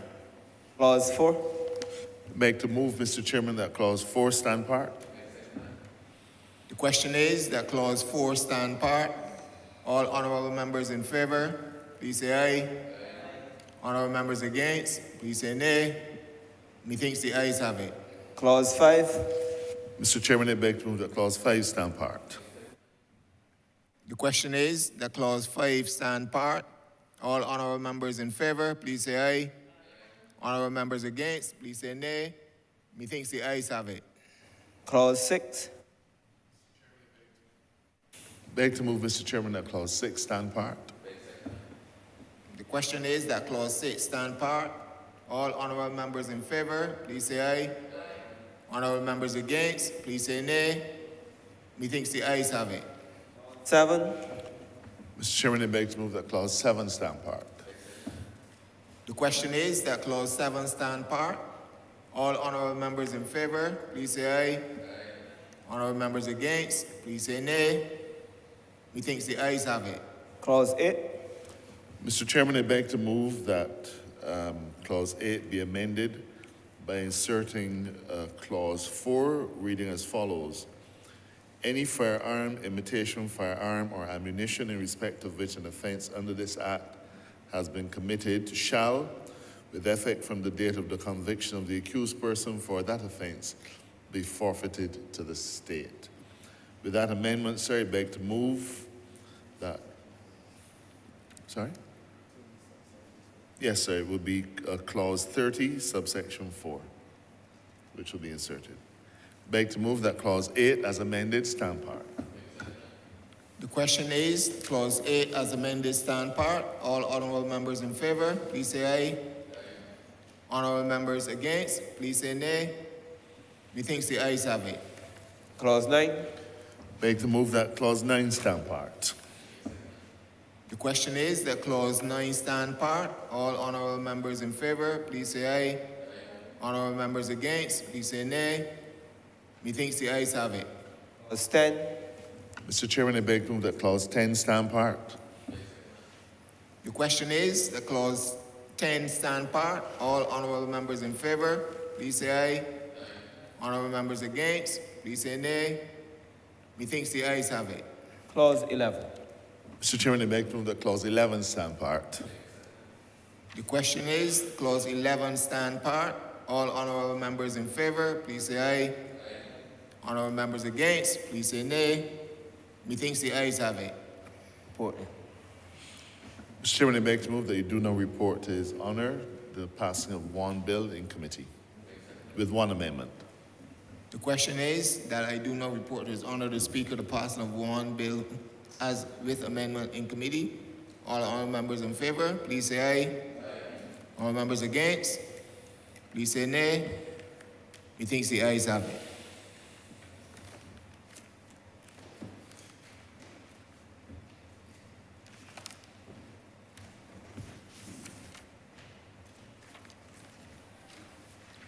Chairman of committees has reported the passing of one bill with amendment in committee. Honourable Mr. Joseph. Speaker, I beg to move that this bill be read a third time. The question is that the aforementioned bill be read a third time. All those honourable members in favour, please say aye. Those against, please say no. We think the ayes have it. Mr. Chairman, I beg to move that this bill do now pass and be cited as the Firearms Amendment Act 2022. The question is that this aforementioned bill be passed and so cited. All those honourable members in favour, please say aye. Those against, please say no. We think the ayes have it. This bill is passed and so cited.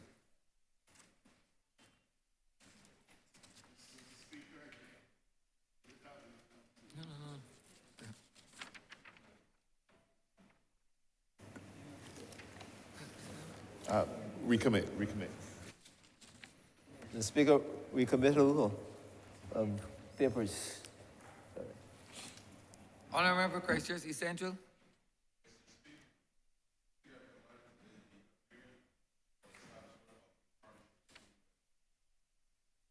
Being Community and the African Export-Import Bank, Afri-Exim Bank.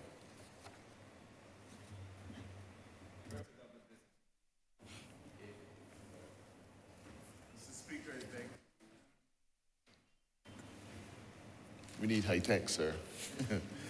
Mr. Speaker, with that, we've come to the end of our business for today. Let me thank members for their participation.